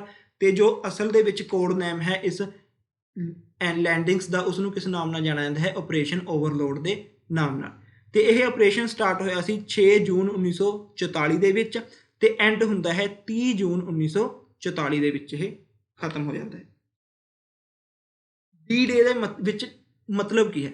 ਡੀ ਡੇ ਦੇ ਵਿੱਚ ਨੂੰ 6 ਜੂਨ 1944 ਦੇ ਵਿੱਚ ਅਲਾਈਡ ਫੋਰਸਿਸ ਨੇ ਉਹ ਇੱਕ combined naval, air and land assault ਕਰਦੀਆਂ ਨੇ ਔਨ ਨੇਜ਼ੀ ਆਕੂਪਾਈਡ ਫਰਾਂਸ। ਮਤਲਬ ਕਿ ਜਾਪਾਨ ਵੱਲੋਂ ਜੋ ਆਕੂਪਾਈ ਕੀਤਾ ਹੋਇਆ ਫਰਾਂਸ ਸੀ, ਜੋ ਏਰੀਆ ਫਰਾਂਸ ਦਾ ਜਾਪਾਨ ਦੇ ਅੰਡਰ ਸੀ, ਉਸ ਨੂੰ ਆਜ਼ਾਦ ਕਰਾਉਣ ਲਈ naval, air and land forces ਸੀਗੀਆਂ ਜੋ ਅਲਾਈਡ ਫੋਰਸਿਸ ਦੀਆਂ, ਉਹ 6 ਜੂਨ 1944 ਦੇ ਵਿੱਚ ਇੱਕ ਹਮਲਾ ਕਰਦੀਆਂ ਨੇਗੀਆਂ ਫਰਾਂਸ ਦੇ ਉੱਪਰ ਜਰਮਨੀ ਨੂੰ ਬਾਹਰ ਕੱਢਣ ਦੇ ਲਈ। ਤੇ ਜੋ ਡੀ ਡੇ ਦੇ ਵਿੱਚ ਡੀ ਦਾ ਮਤਲਬ ਹੈ ਉਹ ਸਿੰਪਲੀ ਸਟੈਂਡ ਕਰਦਾ ਹੈ day, and the term was used to describe the first day of any large military operation. ਤੇ ਇਹ ਜੋ ਟਰਮ ਯੂਜ਼ ਕੀਤੀ ਜਾਂਦੀ ਹੈ ਕਿਸੇ ਵੀ ਬਹੁਤ ਵੱਡੇ ਮਿਲਟਰੀ ਆਪਰੇਸ਼ਨ ਦਾ ਪਹਿਲੇ ਦਿਨ ਨੂੰ ਡਿਸਕ੍ਰਾਈਬ ਕਰਨ ਦੇ ਲਈ ਯੂਜ਼ ਕੀਤੀ ਜਾਂਦੀ ਹੈ। ਤਾਂ ਕੋਈ ਜ਼ਿਆਦਾ ਕਨਫਿਊਜ਼ ਨਹੀਂ ਹੋਣਾ ਕਿ ਡੀ ਡੇ ਦਾ ਮਤਲਬ ਕੀ ਹੈ। ਡੀ ਡੇ ਦਾ ਮਤਲਬ ਸਿੰਪਲੀ ਡੇ ਹੈ। ਇਸ ਹਮਲੇ ਦੇ ਵਿੱਚ, ਇਸ ਲੈਂਡਿੰਗਸ ਦੇ ਵਿੱਚ ਟੋਟਲ 1,56,115 ਜੋ ਟਰੂਪ ਸੀਗੇ, ਸੋਲਜਰ ਸੀਗੇ USA, ਬ੍ਰਿਟਿਸ਼, ਕੈਨੇਡਾ, ਇਹ ਸਾਰੇ ਟਰੂਪਸ ਸੀਗੇ ਜੋ ਨੋਰਮੈਨ ਦੇ ਵਿੱਚ ਆ ਕੇ ਲੈਂਡ ਹੋਏ ਸੀ। ਇਸ ਤੋਂ ਇਲਾਵਾ ਇਸ ਵਿੱਚ 6,939 ਸਮੁੰਦਰੀ ਬੇੜੇ, ਇਸ ਤੋਂ ਇਲਾਵਾ 2,395 ਏਅਰਕ੍ਰਾਫਟਸ ਐਂਡ 867 ਗਲਾਈਡਰਸ ਜੋ ਕਿ ਲੈਂਡ ਹੋਏ ਸੀ, ਜਿਨ੍ਹਾਂ ਵਿੱਚੋਂ ਟਰੂਪਸ ਨੇ ਪਾਰਟਿਸਿਪੇਟ ਕੀਤਾ ਸੀਗਾ ਇਸ ਲੈਂਡਿੰਗਸ ਦੇ ਵਿੱਚ। ਕਰਕੇ ਇਹ ਬਹੁਤ ਮਹੱਤਵਪੂਰਨ ਲੈਂਡਿੰਗਸ ਨੇ ਜੋ ਵਰਲਡ ਵਾਰ ਸੈਕੰਡ ਦੇ ਵਿੱਚ ਹੋਈਆਂ। ਇਸ ਤੋਂ ਬਾਅਦ ਫਰਾਂਸ ਨੂੰ ਆਜ਼ਾਦ ਕਰਵਾ ਲਿੱਤਾ ਜਾਂਦਾ ਹੈ ਜਰਮਨੀ ਤੋਂ, ਤੇ ਜਰਮਨੀ ਨੂੰ ਬਾਹਰ ਧਕੇਲ ਦਿੱਤਾ ਜਾਂਦਾ ਹੈ, ਕੱਢ ਦਿੱਤਾ ਜਾਂਦਾ ਹੈ ਫਰਾਂਸ ਦੇ ਵਿੱਚੋਂ। 29 ਅਪ੍ਰੈਲ 1945 ਦੇ ਵਿੱਚ ਜਾ ਕੇ ਜਰਮਨੀ ਜੋ ਹੈ ਆਖਿਰਕਾਰ ਸਰੈਂਡਰ ਕਰ ਦਿੰਦਾ ਹੈ, ਹਥਿਆਰ ਸੁੱਟ ਦਿੰਦਾ ਹੈ। ਤੇ 30 ਅਪ੍ਰੈਲ 1945 ਦੇ ਵਿੱਚ ਅਡੋਲਫ ਹਿਟਲਰ ਜੋ ਹੈ ਆਪਣੀ ਵਾਈਫ ਈਵਾ ਬਰਾਊਨ ਦੇ ਨਾਲ ਸੁਸਾਈਡ ਅਟੈਂਪਟ ਕਰ ਲੈਂਦਾ ਹੈ ਆਪਣੇ ਬੰਕਰ ਦੇ ਵਿੱਚ, ਜੋ ਕਿ ਬਰਲਿਨ ਜਰਮਨੀ ਦੇ ਵਿੱਚ ਪ੍ਰੈਜ਼ੈਂਟ ਹੁੰਦਾ ਹੈ। ਤਾਂ 30 ਅਪ੍ਰੈਲ 1945 ਵਿੱਚ ਅਡੋਲਫ ਹਿਟਲਰ ਨੇ ਸੁਸਾਈਡ ਅਟੈਂਪਟ ਕਰ ਲਈ ਸੀ। ਤੇ ਜਰਮਨੀ ਨੇ ਕਿਸ ਟਾਈਮ ਤੇ ਸਰੈਂਡਰ ਕੀਤਾ ਸੀ? 29 ਅਪ੍ਰੈਲ 1945 ਦੇ ਵਿੱਚ ਜਰਮਨੀ ਸਰੈਂਡਰ ਕਰ ਜਾਂਦਾ ਹੈ। ਐਕਸਿਸ ਪਾਵਰ ਦੀਆਂ ਦੋ ਮੈਂਬਰਸ ਨੇ ਤਾਂ ਹੱਥ ਖੜੇ ਕਰਤੇ, ਸਰੈਂਡਰ ਕਰ ਲਿਆ। ਇਟਲੀ ਐਂਡ ਜਰਮਨੀ ਸਰੈਂਡਰ ਕਰ ਚੁੱਕੇ ਨੇ। ਮਤਲਬ ਹੁਣ ਪਿੱਛੇ ਕੌਣ ਰਹਿ ਗਿਆ? Only Japan. ਪਰ ਜਾਪਾਨ ਅਜੇ ਵੀ ਆਪਣੀ ਜਿੱਦ ਤੇ ਅੜਿਆ ਹੋਇਆ ਸੀ ਕਿ ਨਹੀਂ, ਮੈਂ ਹਾਰ ਨਹੀਂ ਮੰਨਾਂਗਾ। ਇਸ ਤੋਂ ਬਾਅਦ ਜਰਮਨੀ ਨੂੰ ਹਾਰਨ ਤੋਂ ਬਾਅਦ, ਜਰਮਨੀ ਦੇ ਸਰੈਂਡਰ ਕਰਨ ਤੋਂ ਬਾਅਦ ਅਲਾਈਡ ਪਾਵਰਸ ਨੇ ਜੋ ਬਰਮਾ, ਇੰਡੋਨੇਸ਼ੀਆ ਐਂਡ ਫਿਲੀਪਾਈਨਸ ਨੂੰ ਵੀ ਵਾਪਸ ਲੈ ਲੈਂਦੀਆਂ ਨੇ। ਤੇ ਇਸ ਨੂੰ ਕਿਸ ਨਾਮ ਨਾਲ ਜਾਣਿਆ ਜਾਂਦਾ ਹੈ? ਇਸ ਨੂੰ VE ਡੇ ਦੇ ਨਾਮ ਨਾਲ ਜਾਣਿਆ ਜਾਂਦਾ ਹੈ। ਵਿਕਟਰੀ ਇਨ ਯੂਰਪ ਡੇ ਦੇ ਨਾਲ ਜਾਣਿਆ ਜਾਂਦਾ ਹੈ। ਜਰਮਨੀ ਦੇ ਸਰੈਂਡਰ ਕਰਨ ਤੋਂ ਬਾਅਦ ਇਹ ਹੈ ਇੱਕ ਸੋਲਜਰ ਜੋ ਅਲਾਈਡ ਪਾਵਰਸ ਦਾ ਇੱਕ ਸੋਲਜਰ ਸੀ, ਉਹ ਜਰਮਨੀ ਦੇ ਵਿੱਚ ਝੰਡਾ ਲਹਿਰਾ ਰਿਹਾ ਹੈ ਤੇ ਜਰਮਨੀ ਦੀ ਹਾਰ ਦਾ ਜੋ ਸਿੰਬਲ ਹੈ ਉਸ ਨੂੰ ਰਿਪਰੈਜ਼ੈਂਟ ਕਰ ਰਿਹਾ ਹੈ। ਹੁਣ ਆਉਂਦਾ ਹੈ ਲਾਸਟ ਵਿੱਚ ਜਾਪਾਨ ਦਾ ਸਰੈਂਡਰ ਕਰਨਾ, surrender of Japan. To avoid a full scale invasion of Japan mainland, nuclear bombs dropped on Hiroshima and Nagasaki. Japan ਜੋ ਵੱਡੇ ਪੱਧਰ ਤੇ ਆਪਣਾ ਹਮਲਾ ਨਾ ਕਰੇ, ਇਸ ਨੂੰ ਰੋਕਣ ਦੇ ਲਈ ਆਖਿਰਕਾਰ ਜੋ ਅਲਾਈਡ ਪਾਵਰਸ ਨੇ, ਅਲਾਈਡ ਪਾਵਰਸ ਦੇ ਵਿੱਚੋਂ ਵੀ ਮੇਨਲੀ USA ਹੈ, ਉਹ ਕਿਸ ਕਰਦਾ ਹੈ? Hiroshima and Nagasaki. ਇਹ ਦੋ ਸ਼ਹਿਰ ਸੀਗੇ ਜਾਪਾਨ ਦੇ ਜਿਸ ਦੇ ਉੱਪਰ ਨਿਊਕਲੀਅਰ ਬੰਬ ਸੁੱਟੇ ਜਾਂਦੇ ਨੇ। ਇਹ ਮੇਨਲੀ ਕਿਉਂ ਸੁੱਟੇ ਜਾਂਦੇ ਨੇ? ਕਿਉਂਕਿ ਜੋ ਅਲਾਈਡ ਪਾਵਰਸ ਚਾਹੁੰਦੀਆਂ ਸੀ ਕਿ ਇਸ ਬੈਟਲ ਤੋਂ ਬਾਅਦ ਜੋ ਐਕਸਿਸ ਪਾਵਰਸ ਨੇ ਉਹ ਬਿਲਕੁਲ ਹੀ ਨਕਾਰਾ ਹੋ ਜਾਣ, ਉਹਨਾਂ ਦੀ ਇਕੋਨਮੀ ਵਗੈਰਾ ਬਿਲਕੁਲ ਜ਼ੀਰੋ ਹੋ ਜਾਵੇ। ਇਸ ਲਈ ਉਹਨਾਂ ਨੇ ਜ਼ਿਆਦਾ ਤੋਂ ਜ਼ਿਆਦਾ ਜੋ ਐਕਸਿਸ ਪਾਵਰ ਦੀ ਇੰਡਸਟਰੀਅਲ ਏਰੀਆ ਸੀਗੇ ਉਹਨਾਂ ਨੂੰ ਖਤਮ ਕਰਨ ਦੀ ਕੋਸ਼ਿਸ਼ ਕੀਤੀ ਸੀਗੀ। ਤਾਂ ਜੋ ਹੀਰੋਸ਼ੀਮਾ ਐਂਡ ਨਾਗਾਸਾਕੀ ਸੀ ਉਹ ਵੀ ਜਾਪਾਨ ਦਾ ਇੱਕ ਬਹੁਤ ਹੀ ਮਹੱਤਵਪੂਰਨ ਦੋ ਸ਼ਹਿਰ ਸੀਗੇ ਜਿੱਥੇ ਕਿ ਜਾਪਾਨ ਦੀ ਇੰਡਸਟਰੀਜ਼ ਲੱਗੀਆਂ ਹੋਈਆਂ ਸੀ। ਇਸ ਲਈ ਇਹਨਾਂ ਦੋ ਸ਼ਹਿਰਾਂ ਨੂੰ ਆਪਣਾ ਨਿਸ਼ਾਨਾ ਬਣਾਇਆ ਗਿਆ ਅਲਾਈਡ ਪਾਵਰਸ ਦੇ ਦੁਆਰਾ ਨਿਊਕਲੀਅਰ ਬੰਬ ਸੁੱਟਣ ਦੇ ਲਈ। ਤਾਂ ਜੋ ਨਿਊਕਲੀਅਰ ਬੰਬ ਹੀਰੋਸ਼ੀਮਾ ਉੱਪਰ ਸੁੱਟਿਆ ਗਿਆ 6 ਅਗਸਤ 1945 ਨੂੰ, ਉਸ ਨੂੰ ਲਿਟਲ ਬੁਆਏ ਦੇ ਨਾਮ ਨਾਲ ਜਾਣਿਆ ਜਾਂਦਾ ਹੈ। ਤੇ ਜੋ ਉਸ ਤੋਂ ਬਾਅਦ 3 ਦਿਨ ਬਾਅਦ ਇੱਕ ਦੂਸਰਾ ਨਿਊਕਲੀਅਰ ਬੰਬ ਸੁੱਟਿਆ ਗਿਆ ਨਾਗਾਸਾਕੀ ਦੇ ਉੱਪਰ, ਜੋ ਕਿ ਫੈਟ ਮੈਨ ਦੇ ਨਾਮ ਨਾਲ ਜਾਣਿਆ ਜਾਂਦਾ ਹੈ। ਤੇ ਇਹ 9 ਅਗਸਤ 1945 ਦੇ ਵਿੱਚ ਸੁੱਟਿਆ ਗਿਆ ਸੀਗਾ ਨਾਗਾਸਾਕੀ ਦੇ ਉੱਪਰ। ਇਹ ਦੋ ਬੰਬਸ ਨੇ, ਤੁਸੀਂ ਦੇਖ ਸਕਦੇ ਹੋ। ਇਹ ਹੈ ਜੋ ਨਾਗਾਸਾਕੀ ਦੇ ਉੱਪਰ ਸੁੱਟਿਆ ਗਿਆ ਸੀਗਾ ਬੰਬ, ਤੇ ਇਹ ਹੈ ਜੋ ਹੀਰੋਸ਼ੀਮਾ ਦੇ ਉੱਪਰ ਸੁੱਟਿਆ ਗਿਆ ਸੀ bomb, fat man and little boy. ਇਹ ਫੈਟ ਮੈਨ ਹੈ ਜੋ ਕਿ ਨਾਗਾਸਾਕੀ ਉੱਪਰ ਸੁੱਟਿਆ ਗਿਆ, ਤੇ ਇਹ ਹੈ ਲਿਟਲ ਬੁਆਏ ਜੋ ਕਿ ਹੀਰੋਸ਼ੀਮਾ ਉੱਪਰ ਸੁੱਟਿਆ ਗਿਆ ਸੀ। ਇਸ ਇਨਸੀਡੈਂਟ ਦੇ ਵਿੱਚ ਲਗਭਗ 1,46,000 ਪੀਪਲ ਨੇ ਜੋ ਮਾਰੇ ਜਾਂਦੇ ਨੇ ਹੀਰੋਸ਼ੀਮਾ ਦੇ ਵਿੱਚ, ਤੇ 80,000 ਲੋਕ ਮਾਰੇ ਜਾਂਦੇ ਨੇ ਨਾਗਾਸਾਕੀ ਦੇ ਵਿੱਚ। ਤਾਂ ਪਲੀਜ਼ ਕਨਫਿਊਜ਼ ਨਹੀਂ ਹੋਣਾ, ਕਿਉਂਕਿ ਬੱਚੇ ਕਨਫਿਊਜ਼ ਹੋ ਜਾਂਦੇ ਨੇ ਕਿ ਹੀਰੋਸ਼ੀਮਾ ਉੱਪਰ ਕਿਹੜਾ ਨਿਊਕਲੀਅਰ ਬੰਬ ਸੁੱਟਿਆ ਗਿਆ ਸੀ। ਹੀਰੋਸ਼ੀਮਾ ਉੱਪਰ ਸੁੱਟਿਆ ਗਿਆ ਸੀਗਾ ਲਿਟਲ ਬੁਆਏ ਜੋ ਕਿ 6 ਅਗਸਤ 1945 ਨੂੰ ਸੁੱਟਿਆ ਗਿਆ ਸੀਗਾ। ਇਹ ਹੈ ਲਿਟਲ ਬੁਆਏ। ਇਹ ਹੀਰੋਸ਼ੀਮਾ ਉੱਪਰ ਸੁੱਟਿਆ ਗਿਆ ਸੀਗਾ 6 ਅਗਸਤ 1945 ਦੇ ਵਿੱਚ। ਤੇ ਨਾਗਾਸਾਕੀ ਉੱਪਰ ਸੁੱਟਿਆ ਗਿਆ ਸੀ ਫੈਟ ਮੈਨ ਜੋ ਕਿ 9 ਅਗਸਤ 1945 ਵਿੱਚ ਸੁੱਟਿਆ ਗਿਆ ਸੀਗਾ। ਇਹ ਯਾਦ ਰੱਖਣਾ ਜੀ ਆਪਾਂ ਨੇ, ਇਸ ਨੂੰ ਤੁਸੀਂ अपना नोट कर लियो नोटबुक के उपर। इस घटना दे विच लगभग 1,46,000 बंदे हिरोशिमा विच मारे जाते हैं, 80,000 जो लोग ने वो नागासाकी विच मारे जाते हैं। इस इंसीडेंट तो बाद आखिरकार 15 अगस्त 1945 ਦੇ ਵਿੱਚ ਜਾ ਕੇ ਜਾਪਾਨ ਵੀ ਸਰੈਂਡਰ ਕਰ ਦਿੰਦਾ ਹੈ ਤੇ ਜਾਪਾਨ ਦੇ ਸਰੈਂਡਰ ਕਰਨ ਦੇ ਨਾਲ ਹੀ ਵਰਲਡ ਵਾਰ ਸੈਕਿੰਡ ਸਮਾਪਤ ਹੋ ਜਾਂਦੀ ਹੈ। ਤੇ ਇਸ ਦੇਖੋ 15 ਅਗਸਤ 1945 ਦੇ ਵਿੱਚ ਜਾਪਾਨ ਸਰੈਂਡਰ ਕਰਦਾ ਹੈ ਤੇ ਇੰਡੀਆ ਨੂੰ ਇੰਡੀਪੈਂਡੈਂਸ ਕਦੋਂ ਮਿਲਦੀ ਹੈ 15 ਅਗਸਤ 1947 ਦੇ ਵਿੱਚ। ਤਾਂ ਇਸ ਜੋ ਜਾਪਾਨ ਦੇ ਸਰੈਂਡਰ ਕਰਨ ਦੀ ਸੈਕਿੰਡ ਐਨੀਵਰਸਰੀ ਸੀ 15 ਅਗਸਤ 1947 ਦੇ ਵਿੱਚ ਜਾਪਾਨ ਦੇ ਸਰੈਂਡਰ ਕਰਨ ਦੀ ਸੈਕਿੰਡ ਐਨੀਵਰਸਰੀ ਸੀ। ਇਸ ਦੇ ਕਾਰਨ ਹੀ 15 ਅਗਸਤ 1947 ਨੂੰ ਇੰਡੀਆ ਨੂੰ ਇੰਡੀਪੈਂਡੈਂਸ ਦਿੱਤੀ ਜਾਂਦੀ ਹੈ ਬ੍ਰਿਟਿਸ਼ ਈਸਟ ਇੰਡੀਆ ਵੱਲੋਂ। ਉਹਨਾਂ ਨੇ ਕਿ ਵਰਲਡ ਵਾਰ ਸੈਕਿੰਡ ਦੇ ਖਤਮ ਹੋਣ ਤੋਂ ਬਾਅਦ ਕੀ ਇੰਪੈਕਟ ਪੈਂਦੇ ਨੇ ਵਰਲਡ ਦੇ ਉੱਪਰ। ਵਰਲਡ ਵਾਰ ਸੈਕਿੰਡ ਦੇ ਖਤਮ ਹੋਣ ਤੋਂ ਬਾਅਦ ਕੋਲਡ ਵਾਰ ਸਟਾਰਟ ਹੁੰਦੀ ਹੈ ਜੋ ਕਿ 1947 ਦੇ ਵਿੱਚ ਸਟਾਰਟ ਹੁੰਦੀ ਹੈ ਤੇ 1991 ਤੱਕ ਇਹ ਚੱਲਦੀ ਰਹਿੰਦੀ ਹੈ। ਇਸ ਤੋਂ ਬਾਅਦ ਜੋ ਦੁਨੀਆ ਦੇ ਵਿੱਚ ਦੋ ਨਵੀਆਂ ਸੁਪਰ ਪਾਵਰਸ ਨੇ ਜੋ ਕਿ ਸਾਹਮਣੇ ਆਉਂਦੀਆਂ ਨੇ ਉਹ ਕਿਹੜੀਆਂ USSR Russia and USA America. ਇਹ ਦੋ ਸੁਪਰ ਪਾਵਰ ਸੀਗੀਆਂ ਜੋ ਕਿ ਦੁਨੀਆ ਦੇ ਸਾਹਮਣੇ ਆਉਂਦੀਆਂ ਨੇ ਤੇ UK ਐਂਡ ਫਰਾਂਸ ਜੋ ਪਹਿਲਾਂ ਸੁਪਰ ਪਾਵਰ ਸੀਗੀਆਂ ਉਹ ਆਪਣਾ ਇਹ ਸੁਪਰ ਪਾਵਰ ਦਾ ਜੋ ਟੈਗ ਸੀ ਉਹ ਖੋ ਦਿੰਦੀਆਂ ਨੇਗੀਆਂ ਕਿਉਂਕਿ ਉਹਨਾਂ ਦਾ ਇੰਨਾ ਕੁ ਜ਼ਿਆਦਾ ਨੁਕਸਾਨ ਹੋ ਚੁੱਕਿਆ ਸੀਗਾ ਕਿ ਹੁਣ ਉਹਨਾਂ ਤੋਂ ਫਿਰ ਤੋਂ ਆਮ ਜ਼ਿੰਦਗੀ ਦੇ ਵਿੱਚ ਆਉਣਾ ਜ਼ਿਆਦਾ ਮੁਸ਼ਕਿਲ ਸੀਗਾ। ਇਸ ਬੈਟਲ ਤੋਂ ਬਾਅਦ ਜੋ ਵਰਲਡ ਸੀ ਉਹ ਦੋ ਬਲੋਕਸ ਦੇ ਵਿੱਚ ਵੰਡਿਆ ਗਿਆ ਸੀ NATO and Warsaw pact. Warsaw pact mainly cold war ਦੇ ਟਾਈਮ ਸਾਈਨ ਕੀਤਾ ਜਾਂਦਾ ਬਟ ਦੁਨੀਆ ਜੋ ਸੀ ਉਹ ਦੋ ਦੇ ਵਿੱਚ ਡਿਵਾਈਡ ਹੋ ਗਈ ਸੀ। ਨਾਟੋ ਨੂੰ ਰਿਪਰੈਜ਼ੈਂਟ ਕਰਦਾ ਸੀ USA ਐਂਡ ਵਾਰਸੇ ਪੈਕਟ ਨੂੰ ਰਿਪਰੈਜ਼ੈਂਟ ਕਰਦਾ ਸੀ USSR। ਮਤਲਬ ਕਿ ਦੁਨੀਆ ਡਿਵਾਈਡ ਹੋ ਗਈ ਸੀ USA ਵਾਲੇ ਤੇ USSR ਦੋ ਦੇ ਵਿੱਚ। ਕੁਛ ਆਪਾਂ ਨਾਟੋ ਬਾਰੇ ਵੀ ਪੜ੍ਹ ਲਿਓ ਕੋਈ ਵੀ ਪੇਪਰ ਦੇ ਵਿੱਚ ਆ ਜਾਂਦਾ। ਨਾਟੋ ਦਾ ਮਤਲਬ ਹੈ ਨਾਰਥ ਅਟਲਾਂਟਿਕ ਟ੍ਰੀਟੀ ਆਰਗੇਨਾਈਜੇਸ਼ਨ। ਇਸ ਨੂੰ ਦੂਸਰੇ ਨਾਮ ਨਾਲ ਜਾਣਿਆ ਜਾਂਦਾ ਹੈ ਨਾਰਥ ਅਟਲਾਂਟਿਕ ਅਲਾਇੰਸ ਦੇ ਨਾਮ ਨਾਲ ਵੀ ਜਾਣਿਆ ਜਾਂਦਾ ਹੈ ਤੇ ਇਹ ਬਣਾਇਆ ਜਾਂਦਾ ਹੈ 4 ਅਪ੍ਰੈਲ 1949 ਦੇ ਵਿੱਚ ਤੇ ਵਾਸ਼ਿੰਗਟਨ DC ਦੇ ਵਿੱਚ। ਵਾਸ਼ਿੰਗਟਨ DC USA ਦੇ ਵਿੱਚ ਇਸ ਨੂੰ ਫਾਊਂਡ ਕੀਤਾ ਜਾਂਦਾ ਹੈ 4 ਅਪ੍ਰੈਲ 1949 ਦੇ ਵਿੱਚ ਤੇ ਇਸ ਦਾ ਹੈੱਡਕੁਆਟਰ ਐਟ ਪ੍ਰੈਜ਼ੈਂਟ ਬ੍ਰੁਸਲ ਬੈਲਜੀਅਮ ਦੇ ਵਿੱਚ ਹੈ। ਇੰਗਲਿਸ਼ ਐਂਡ ਫਰੈਂਚ ਇਸ ਦੀਆਂ ਓਫੀਸ਼ੀਅਲ ਲੈਂਗੁਏਜਿਸ ਸੀਗੀਆਂ ਜਦੋਂ ਨਾਟੋ ਬਣਾਇਆ ਗਿਆ ਸੀਗਾ ਤੇ ਇਸ ਦੇ ਜੋ ਫਾਊਂਡਿੰਗ ਮੈਂਬਰ ਸੀ ਉਹ ਟੋਟਲ 12 ਕੰਟਰੀਜ਼ ਸੀਗੀਆਂ ਜਿਨ੍ਹਾਂ ਨੇ ਮਿਲ ਕੇ ਨਾਟੋ ਬਣਾਇਆ ਸੀ। ਉਹ 12 ਕੰਟਰੀਜ਼ ਅਗਰ ਤੁਸੀਂ ਯਾਦ ਰੱਖਣਾ ਚਾਹੁੰਦੇ ਹੋ ਤਾਂ ਰੱਖ ਸਕਦੇ ਹੋ, ਵੈਲ ਐਂਡ ਗੁੱਡ ਹੈ। ਅਗਰ ਨਹੀਂ ਤਾਂ ਇੱਕ ਵਾਰ ਆਪਾਂ ਪੜ੍ਹ ਲੈਂਦੇ ਹਾਂ।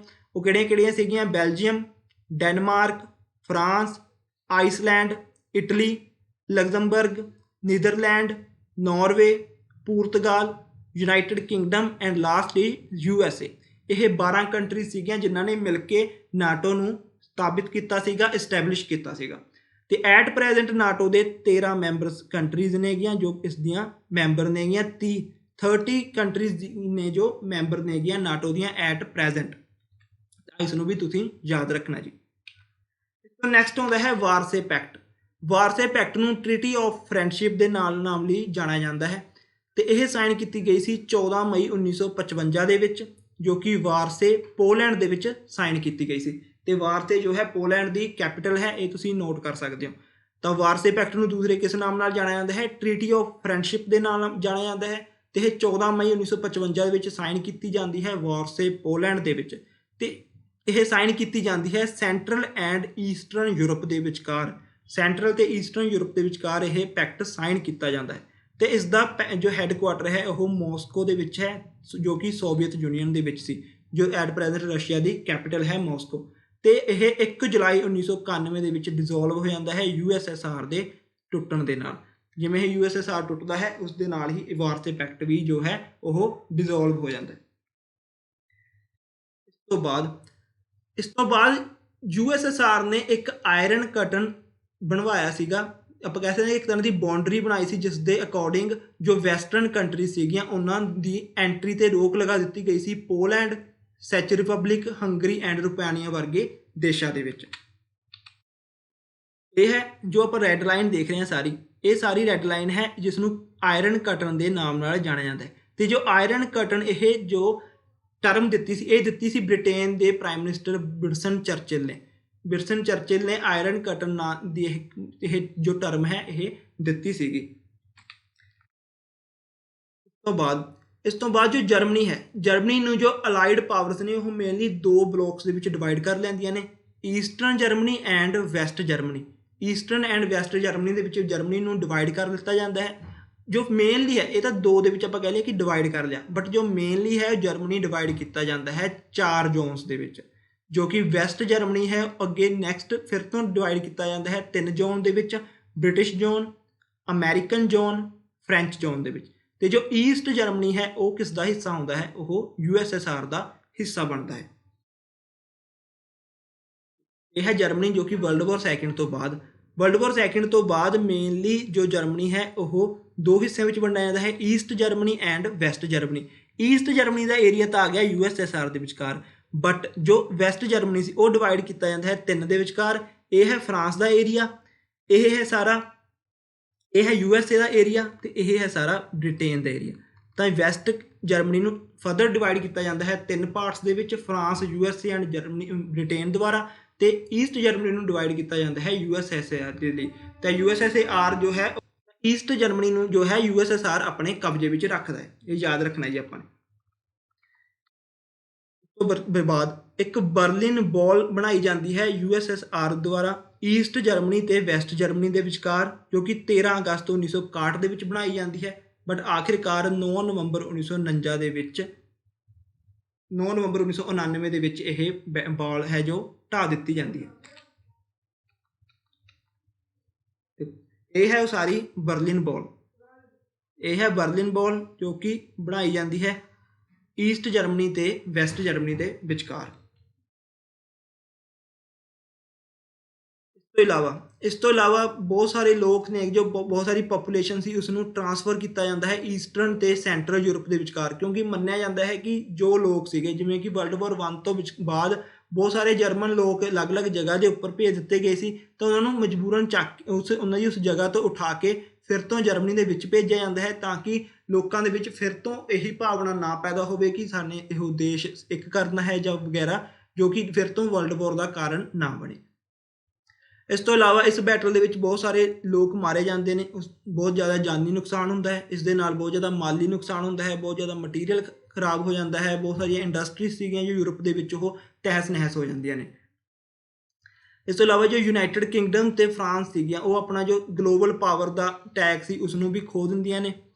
ਤੇ ਜੋ ਡੀਕੋਲੋਨਾਈਜੇਸ਼ਨ ਹੁੰਦੀ ਹੈ, ਬ੍ਰਿਟੇਨ ਤੇ ਫਰਾਂਸ ਦੀਆਂ ਜੋ ਕਲੋਨੀਜ਼ ਸੀਗੀਆਂ ਉਹ ਵੀ ਉਹਨਾਂ ਤੋਂ ਖੋਹ ਲਿੱਤੀਆਂ ਜਾਂਦੀਆਂ ਨੇ, ਯਾਨੀ ਕਿ ਜੋ ਛੋਟੇ ਛੋਟੇ ਦੇਸ਼ ਸੀਗੇ ਜੋ ਬ੍ਰਿਟੇਨ ਤੇ ਫਰਾਂਸ ਦੇ ਅੰਡਰ ਸੀ ਉਹ ਵੀ ਆਪਣੀ ਆਜ਼ਾਦੀ ਦੇ ਲਈ ਦੁਬਾਰਾ ਤੋਂ ਸੰਘਰਸ਼ ਕਰਨ ਲੱਗ ਜਾਂਦੇ ਨੇ, ਤੇ ਬ੍ਰਿਟੇਨ ਤੇ ਫਰਾਂਸ ਤੋਂ ਲਗਭਗ ਸਾਰੇ ਦੇਸ਼ ਆਜ਼ਾਦ ਹੋ ਜਾਂਦੇ ਨੇ।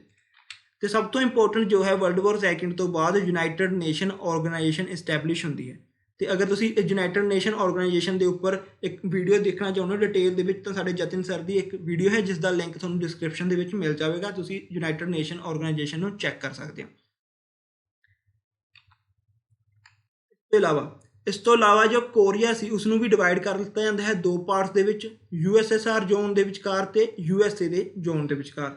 ਜੋ USSR ਦਾ ਏਰੀਆ ਹੈ ਉਹ ਅੱਜ ਦੇ ਟਾਈਮ ਦਾ ਨਾਰਥ ਕੋਰੀਆ ਬਣ ਚੁੱਕਿਆ ਹੈ, ਤੇ ਜੋ USA ਦੇ ਅੰਡਰ ਸੀ ਉਹ ਅੱਜ ਦੇ ਟਾਈਮ ਦਾ ਸਾਊਥ ਕੋਰੀਆ ਬਣ ਚੁੱਕਿਆ ਹੈ। ਆਪਾਂ ਪੜ੍ਹਿਆ ਸੀਗਾ ਕਿ ਚਾਈਨਾ ਦੇ ਵਿੱਚ ਜਦੋਂ ਵਰਲਡ ਵਾਰ ਸੈਕਿੰਡ ਸਟਾਰਟ ਹੁੰਦੀ ਹੈ ਤਾਂ ਇੱਕ ਸਿਵਲ ਵਾਰ ਚੱਲ ਰਹੀ ਸੀ, ਤਾਂ ਇਸ ਸਿਵਲ ਵਾਰ ਸੀ ਜੋ ਵਰਲਡ ਵਾਰ ਸੈਕਿੰਡ ਦੇ ਖਤਮ ਹੋਣ ਤੋਂ ਬਾਅਦ ਫਿਰ ਤੋਂ ਸਟਾਰਟ ਹੋ ਜਾਂਦੀ ਹੈ, ਤੇ ਇਹ ਜੋ ਕਮਿਊਨਿਸਟ ਐਂਡ ਨੈਸ਼ਨਲਿਸਟ 2 ਦੇ ਵਿਚਕਾਰ ਸੀ, ਤੇ ਇਹ ਐਂਡ ਹੁੰਦੀ ਹੈ 1949 ਦੇ ਵਿੱਚ, ਜਿਸ ਵਿੱਚ ਕਮਿਊਨਿਸਟ ਜਿੱਤ ਜਾਂਦੇ ਨੇ ਤੇ ਨੈਸ਼ਨਲਿਸਟ ਨੂੰ ਚੱਕ ਕੇ ਤਾਈਵਾਨ ਭੇਜ ਦਿੱਤਾ ਜਾਂਦਾ ਹੈ, ਤੇ ਇਹ ਸਾਰਾ ਏਰੀਆ ਜੋ ਸੀਗਾ ਨੈਸ਼ਨਲਿਸਟ ਦਾ ਬਣ ਜਾਂਦਾ। ਇਸ ਤੋਂ ਬਾਅਦ 14 ਮਈ 1948 ਦੇ ਵਿੱਚ ਇਜ਼ਰਾਈਲ ਬਣਾਇਆ ਜਾਂਦਾ ਹੈ, ਯਾਨੀ ਕਿ ਕੁਝ ਨਿਊ ਕੰਟਰੀਜ਼ ਬਣਾਈਆਂ ਜਾਂਦੀਆਂ ਨੇਗੀਆਂ। ਵਰਲਡ ਵਾਰ ਸੈਕਿੰਡ ਦੇ ਟਾਈਮ ਇੱਕ ਬਹੁਤ ਵੱਡਾ ਘੱਲੂਘਾਰਾ ਕੀਤਾ ਜਾਂਦਾ, ਇੱਕ ਬਹੁਤ ਜ਼ਿਆਦਾ ਕਤਲੇਆਮ ਕੀਤਾ ਜਾਂਦਾ ਹੈ, ਜੋ ਕਿ ਇੱਕ ਪਲੈਨਡ ਕਿਲਿੰਗ ਸੀਗੀਆਂ, ਪਲਾਨ ਕਰਕੇ ਲੋਕਾਂ ਨੂੰ ਮਾਰਿਆ ਗਿਆ ਸੀਗਾ, ਕਿਉਂਕਿ ਉਹ ਜਾਣਦੇ ਸੀ ਕਿ ਨਾਜ਼ਿਸ ਦੀ ਸੋਚ ਕੀ ਸੀ, ਜੋ ਜੂਇਸ ਤੋਂ ਖਿਲਾਫ ਸੀਗੀ, ਉਹ ਚਾਹੁੰਦੇ ਸੀ ਜੂਇਸ ਨੂੰ ਬਿਲਕੁਲ ਖਤਮ ਕੀਤਾ ਜਾਵੇ। ਤਾਂ ਇਸ ਦੇ ਨਾਲ ਹੀ ਜੋ ਜੂਇਸ ਸੀਗੇ, ਜੋ ਜਿਪਸੀ ਸੀਗੇ, ਜਾਂ ਫਿਰ ਹੋਮੋਸੈਕਸ਼ੂਅਲਸ ਸੀਗੇ, ਜਾਂ ਫਿਰ ਮੈਂਟਲੀ ਚੈਲੰਜਡ ਪਰਸਨ ਸੀਗੇ, ਜਾਂ ਫਿਰ ਫਿਜ਼ੀਕਲੀ ਚੈਲੰਜਡ ਪਰਸਨ, ਇਹਨਾਂ ਸਾਰਿਆਂ ਨੂੰ ਪਲੈਨਡ ਕਰਕੇ ਮਾਰਿਆ ਗਿਆ। ਇਹਨਾਂ ਨੂੰ ਗੈਸ ਚੈਂਬਰਸ ਦੇ ਵਿੱਚ ਰੱਖਿਆ ਗਿਆ, ਇਹਨਾਂ ਨੂੰ ਲੇਬਰ ਕੈਂਪਸ ਦੇ ਵਿੱਚ ਰੱਖਿਆ ਗਿਆ, ਇਹਨਾਂ ਨੂੰ ਡੈਥ ਕੈਂਪਸ ਦੇ ਵਿੱਚ ਰੱਖਿਆ ਗਿਆ। ਮਤਲਬ ਕਿ ਇਹਨਾਂ ਆਮ ਸਿਟੀਜ਼ਨਸ ਦੇ ਉੱਤੇ ਬਹੁਤ ਜ਼ਿਆਦਾ ਤਸੀਹੇ ਦਿੱਤੇ ਗਏ ਇਹਨਾਂ ਨੂੰ, ਤੇ ਇਹਨਾਂ ਨਾਲ ਬਹੁਤ ਜ਼ਿਆਦਾ ਬਿਹੇਵ ਵਧੀਆ ਨਹੀਂ ਕੀਤਾ ਗਿਆ। ਤੇ ਇਸ ਸਾਰੀ ਕਿਲਿੰਗਸ ਦੇ ਵਿੱਚ ਲਗਭਗ 6 ਮਿਲੀਅਨ ਤੋਂ ਲੈ ਕੇ 11 ਮਿਲੀਅਨ ਲੋਕ ਮਾਰੇ ਜਾਂਦੇ ਨੇ, ਲਗਭਗ 60 ਲੱਖ ਤੋਂ ਲੈ ਕੇ 1 ਕਰੋੜ 10 ਲੱਖ ਦੇ ਆਸ-ਪਾਸ ਲੋਕ ਮਾਰੇ ਜਾਂਦੇ ਨੇ। ਤੇ ਇਸ ਕਿਲਿੰਗਸ ਨੂੰ ਜੋ ਨਾਜ਼ਿਸ ਸੀਗੇ ਉਹ ਕਿਸ ਨਾਮ ਨਾਲ ਜਾਣਦੇ ਸੀ? ਦ ਫਾਈਨਲ ਸੋਲਿਊਸ਼ਨ। ਦ ਫਾਈਨਲ ਸੋਲਿਊਸ਼ਨ ਦੇ ਨਾਮ ਨਾਲ ਇਹ ਜਾਣਿਆ ਜਾਂਦੀ ਸੀ ਕਿ ਇਹ ਹੋਲੋਕਾਸਟ। ਨੈਕਸਟ ਆਉਂਦਾ ਹੈ ਕਿ ਇੰਡੀਅਨਸ ਦਾ ਵਰਲਡ ਵਾਰ ਸੈਕੰਡ ਦੇ ਵਿੱਚ ਕੀ ਪਾਰਟਿਸਿਪੇਸ਼ਨ ਰਿਹਾ, ਉਹਨਾਂ ਨੇ ਕਿਸ ਤਰ੍ਹਾਂ ਨਾਲ ਪਾਰਟਿਸਿਪੇਟ ਕੀਤਾ ਵਰਲਡ ਵਾਰ ਸੈਕੰਡ ਦੇ ਵਿੱਚ। ਸੇਮ ਐਜ਼ ਵਰਲਡ ਵਾਰ 1 ਦੀ ਤਰ੍ਹਾਂ ਹੀ ਇੰਡੀਅਨਸ ਨੂੰ ਨਾ ਚਾਹੁੰਦੇ ਹੋਏ ਵੀ ਵਰਲਡ ਵਾਰ ਸੈਕੰਡ ਦੇ ਵਿੱਚ ਪਾਰਟਿਸਿਪੇਟ ਕਰਨਾ ਪਿਆ। ਪਰ ਵਰਲਡ ਵਾਰ ਸੈਕੰਡ ਦੇ ਵਿੱਚ ਇੰਡੀਅਨ ਨੈਸ਼ਨਲ ਕਾਂਗਰਸ ਨੇ ਬ੍ਰਿਟਿਸ਼ ਈਸਟ ਇੰਡੀਆ ਕੰਪਨੀਆਂ ਦਾ ਸਾਥ ਨਹੀਂ ਦਿੱਤਾ, ਕਿਉਂਕਿ ਸੇਮ ਟਾਈਮ ਤੇ ਹੀ ਇੰਡੀਆ ਦੇ ਵਿੱਚ ਕੁਇਟ ਇੰਡੀਆ ਮੂਵਮੈਂਟ ਚੱਲ ਰਹੀ ਸੀਗੀ, ਜਿਸ ਦੇ ਕਾਰਨ ਕਾਂਗਰਸ ਨੇ ਆਪਣੇ ਜੋ ਸੋਲਜਰ ਸੀਗੇ, ਇੰਡੀਅਨ ਸੋਲਜਰਸ ਦੀ ਪਾਰਟਿਸਿਪੇਸ਼ਨ ਕਰਨ ਤੇ ਰੋਕ ਲਗਾ ਦਿੱਤੀ ਸੀਗੀ ਕਿ ਵਰਲਡ ਵਾਰ ਸੈਕੰਡ ਦੇ ਵਿੱਚ ਸਾਡੇ ਇੰਡੀਅਨ ਸੋਲਜਰਸ ਪਾਰਟਿਸਿਪੇਟ ਨਹੀਂ ਕਰਨਗੇ। ਬਟ ਇੰਡੀਅਨ ਨੈਸ਼ਨਲ ਕਾਂਗਰਸ ਦੇ ਮਨਾ ਕਰਨ ਦੇ ਬਾਵਜੂਦ ਵੀ ਪ੍ਰਿੰਸਲੀ ਸਟੇਟਸ ਨੇ ਵਰਲਡ ਵਾਰ ਸੈਕੰਡ ਦੇ ਵਿੱਚ ਬ੍ਰਿਟਿਸ਼ ਈਸਟ ਇੰਡੀਆ ਕੰਪਨੀ ਦਾ ਸਾਥ ਦਿੱਤਾ ਸੀਗਾ ਤੇ ਲਗਭਗ 25 ਲੱਖ ਸੋਲਜਰ ਸੀਗੇ ਜੋ ਇੰਡੀਅਨ ਸੀਗੇ, ਜੋ ਕਿ ਬ੍ਰਿਟਿਸ਼ ਈਸਟ ਇੰਡੀਆ ਕੰਪਨੀ ਦੀ ਤਰਫ ਤੋਂ ਵਰਲਡ ਵਾਰ ਸੈਕੰਡ ਦੇ ਵਿੱਚ ਲੜੇ ਸੀਗੇ। ਬਰਮਾ ਦੇ ਵਿੱਚ, ਅਫਰੀਕਾ ਦੇ ਵਿੱਚ ਤੇ ਸਾਊਥ ਈਸਟ ਏਸ਼ੀਆ ਦੇ ਵਿੱਚ ਇਹ ਇੰਡੀਅਨ ਸੋਲਜਰਸ ਨੇ ਲੜਾਈ ਲੜੀ ਸੀਗੀ ਵਰਲਡ ਵਾਰ ਸੈਕੰਡ, ਤੇ ਇਹਨਾਂ ਵਿੱਚੋਂ ਲਗਭਗ 78,000 ਸੋਲਜਰ ਸੀਗੇ ਜੋ ਕਿ ਮਾਰੇ ਗਏ ਸੀਗੇ ਵਰਲਡ ਵਾਰ ਸੈਕੰਡ ਦੇ ਵਿੱਚ। ਤੇ ਐਟ ਸੇਮ ਟਾਈਮ ਜਿਸ ਵਕਤ ਵਰਲਡ ਵਾਰ ਸੈਕੰਡ ਚੱਲ ਰਹੀ ਸੀਗੀ, ਉਸੇ ਸੇਮ ਟਾਈਮ ਤੇ ਹੀ ਬੰਗਾਲ ਦੇ ਵਿੱਚ ਅਕਾਲ ਪੈ ਜਾਂਦਾ ਹੈ, ਫੈਮਾਈਨ ਪੈ ਜਾਂਦਾ ਹੈ, ਜਿਸ ਦੇ ਕਾਰਨ ਕਿ 30 ਲੱਖ ਜੋ ਬੰਦੇ ਸੀਗੇ, 30 ਲੱਖ ਨਾਗਰਿਕ ਸੀਗੇ, ਉਹ ਮਾਰੇ ਜਾਂਦੇ ਨੇ ਭੁੱਖ ਦੇ ਕਾਰਨ। ਇਹ ਅਕਾਲ ਕਿਉਂ ਪੈਂਦਾ ਹੈ? ਕਿਉਂਕਿ ਜਿੰਨਾ ਵੀ ਚਾਵਲ ਵਗੈਰਾ ਸੀ, ਜਿੰਨੀ ਵੀ ਫਸਲ ਪੈਦਾ ਹੋ ਰਹੀ ਸੀ ਬੰਗਾਲ ਦੇ ਵਿੱਚ, ਉਹ ਸਾਰੀ ਹੀ ਬ੍ਰਿਟਿਸ਼ ਈਸਟ ਇੰਡੀਆ ਕੰਪਨੀ ਕਿਸ ਤਰਫ ਭੇਜ ਰਹੀ ਸੀਗੀ? ਆਪਣੇ ਉਹਨਾਂ ਸੋਲਜਰਸ ਨੂੰ ਭੇਜ ਰਹੀ ਸੀ ਜੋ ਕਿ ਵਰਲਡ ਵਾਰ ਸੈਕੰਡ ਦੇ ਵਿੱਚ ਪਾਰਟਿਸਿਪੇਟ ਕਰ ਰਹੇ ਸੀ। ਤਾਂ ਜੋ ਆਮ ਨਾਗਰਿਕ ਸੀਗੇ ਬੰਗਾਲ ਦੇ, ਉਹਨਾਂ ਨੂੰ ਖਾਣ ਨੂੰ ਕੁਝ ਨਹੀਂ ਮਿਲ ਰਿਹਾ ਸੀ, ਜਿਸ ਦੇ ਕਾਰਨ ਕਿ ਇੰਨੀ ਵੱਡੀ ਤਰਾਸ਼ਦੀ ਹੁੰਦੀ ਹੈ। ਤੇ ਉਸ ਟਾਈਮ ਦਾ ਜੋ ਬੰਗਾਲ ਸੀ, ਉਸ ਦੇ ਵਿੱਚ ਅੱਜ ਦਾ ਪ੍ਰੈਜ਼ੈਂਟ ਵੈਸਟ ਬੰਗਾਲ, ਅਸਾਮ ਤੇ ਅੱਜ ਦਾ ਬੰਗਲਾਦੇਸ਼, ਇਹ ਤਿੰਨਾਂ ਨੂੰ ਮਿਲਾ ਕੇ ਉਸ ਟਾਈਮ ਦਾ ਬੰਗਾਲ ਬਣਦਾ ਸੀਗਾ। ਤੇ ਮੋਸਟ ਇੰਪੋਰਟੈਂਟ ਕੁਐਸਚਨ ਆਉਂਦਾ ਹੈ ਕਿ ਇੱਕ ਇੰਡੀਅਨ ਫੀਮੇਲ ਜੋ ਇੰਡੀਅਨ ਓਰੀਜਨ ਦੀ ਫੀਮੇਲ ਸੀਗੀ, ਜਿਨ੍ਹਾਂ ਦਾ ਨਾਮ ਸੀ ਨੂਰ ਇਨਾਇਤ ਖਾਨ, ਇਹਨਾਂ ਨੂੰ ਇੱਕ ਲੇਟੈਸਟ ਹੀ ਕਰੰਟ ਅਫੇਅਰ ਦੇ ਵਿੱਚ ਬ੍ਰਿਟਿਸ਼ ਈਸਟ ਇੰਡੀਆ ਕੰਪਨੀ, ਜੋ ਆਪਾਂ ਬ੍ਰਿਟੇਨ ਹੈ ਅੱਜ ਦਾ, ਉਹ ਬ੍ਰਿਟੇਨ ਨੇ ਉਹਨਾਂ ਨੂੰ ਇੱਕ ਕਾਲਰ ਦਿੱਤਾ ਹੈ ਜੋ ਉਹਨਾਂ ਦੀ ਪਾਰਟਿਸਿਪੇਸ਼ਨ ਦੇ ਲਈ ਵਰਲਡ ਵਾਰ ਸੈਕੰਡ ਦੇ ਵਿੱਚ, ਕਿਉਂਕਿ ਵਰਲਡ ਵਾਰ ਸੈਕੰਡ ਦੇ ਵਿੱਚ ਨੂਰ ਇਨਾਇਤ ਖਾਨ ਜੀ ਨੇ ਇੱਕ ਜਾਸੂਸ ਦੀ ਭੂਮਿਕਾ ਨਿਭਾਈ ਸੀ ਬ੍ਰਿਟੇਨ ਦੀ ਤਰਫ ਤੋਂ। ਇਹਨਾਂ ਨੇ ਬ੍ਰਿਟੇਨ ਦੀ ਤਰਫ ਤੋਂ ਇੱਕ ਜਾਸੂਸ ਦੀ ਤਰ੍ਹਾਂ ਕੰਮ ਕੀਤਾ ਸੀਗਾ ਵਰਲਡ ਵਾਰ ਸੈਕੰਡ ਦੇ ਵਿੱਚ, ਇਸ ਲਈ ਫਸਟ ਇੰਡੀਅਨ ਓਰੀਜਨ ਵੂਮਨ ਬਣਦੀ ਨੇ ਜਿਨ੍ਹਾਂ ਨੇ ਕਿ ਜਾਸੂਸ ਦਾ ਕੰਮ ਕੀਤਾ ਸੀ ਵਰਲਡ ਵਾਰ ਸੈਕੰਡ ਦੇ ਵਿੱਚ। ਯਾਦ ਰੱਖਣਾ ਹੈ ਨੂਰ ਇਨਾਇਤ ਖਾਨ ਨੂੰ। ਜਾਸੂਸ ਦੇ ਨਾਲ ਨਾਲ ਹੀ ਇਹ ਫਸਟ ਵੂਮਨ ਨੇਗੇ ਜਿਨ੍ਹਾਂ ਨੇ ਰੇਡੀਓ ਆਪਰੇਟਰ ਦਾ ਵੀ ਕੰਮ ਕੀਤਾ ਸੀ, ਤੇ ਇਹਨਾਂ ਨੇ ਫਰਾਂਸ ਨੂੰ ਵੀ ਸਰਵ ਕੀਤਾ ਸੀਗਾ 1943 ਦੇ ਵਿੱਚ। ਤੇ ਇਹਨਾਂ ਨੇ ਵਰਕ ਜੋ ਕੀਤਾ ਸੀ ਉਹ ਮੈਡੇਲਾਈਨ ਕੋਡ ਨੇਮ ਦੇ ਅੰਡਰ ਕੀਤਾ ਸੀ। ਤਾਂ ਕੁਐਸਚਨ ਆਉਂਦਾ ਹੈ ਕਿ ਨੂਰ ਇਨਾਇਤ ਖਾਨ ਦਾ ਕੋਡ ਨੇਮ ਕੀ ਸੀ? ਮੈਡੇਲਾਈਨ, ਜਾਂ ਫਿਰ ਚੇਂਜ ਕਰਕੇ ਕੁਐਸਚਨ ਆ ਸਕਦਾ ਹੈ ਕਿ ਮੈਡੇਲਾਈਨ ਕਿਸ ਜੋ ਇੰਡੀਅਨ ਫੀਮੇਲ ਸੀਗੇ ਜਾਂ ਫਿਰ ਇੰਡੀਅਨ ਸੋਲਜਰ ਸੀ, ਕਿਸ ਦਾ ਨਾਮ ਮੈਡੇਲਾਈਨ ਸੀ ਤੇ ਜਿਸਨੇ ਬ੍ਰਿਟਿਸ਼ ਈਸਟ ਇੰਡੀਆ ਕੰਪਨੀ ਨੂੰ ਸਰਵ ਕੀਤਾ ਸੀ ਵਰਲਡ ਵਾਰ ਸੈਕੰਡ ਦੇ ਵਿੱਚ? ਤਾਂ ਤੁਹਾਡਾ ਆਨਸਰ ਕੀ ਹੋਣਾ ਚਾਹੀਦਾ ਹੈ? ਨੂਰ ਇਨਾਇਤ ਖਾਨ। ਨੂਰ ਇਨਾਇਤ ਖਾਨ ਸੀਗੇ। ਇਸ ਦੇ ਨਾਲ ਹੀ ਆਪਣਾ ਅੱਜ ਦਾ ਲੈਕਚਰ ਕੰਪਲੀਟ ਹੁੰਦਾ ਹੈ। ਇਸ ਦੇ ਨਾਲ ਆਪਣੀ ਵਰਲਡ ਵਾਰ ਸੈਕੰਡ ਕੰਪਲੀਟ ਹੁੰਦੀ ਹੈ। ਤੇ ਥਰਡ ਲੈਕਚਰ ਦੇ ਵਿੱਚ ਜੋ ਵਰਲਡ ਵਾਰ ਸੈਕੰਡ ਦਾ ਥਰਡ ਲੈਕਚਰ ਆਏਗਾ, ਉਸ ਵਿੱਚ ਤੁਹਾਡੇ ਲਈ MCQs ਪ੍ਰਪੇਅਰ ਕੀਤੇ ਜਾਣਗੇ ਜੋ ਕਿ ਤੁਹਾਡੀ ਰਿਵੀਜ਼ਨ ਅਤੇ ਸੈਲਫ ਚੈੱਕ ਲਈ ਹੋਵੇਗਾ। ਅਗਰ ਤੁਹਾਨੂੰ ਇਹ ਵੀਡੀਓ ਪਸੰਦ ਆਈ ਤਾਂ ਇਸ ਨੂੰ ਲਾਈਕ ਕਰਿਓ, ਇਸ ਨੂੰ ਸ਼ੇਅਰ ਕਰਿਓ ਤੇ ਸਾਡੇ ਚੈਨਲ ਨੂੰ ਜ਼ਿਆਦਾ ਤੋਂ ਜ਼ਿਆਦਾ ਸਬਸਕ੍ਰਾਈਬ ਕਰੋ। Thank you.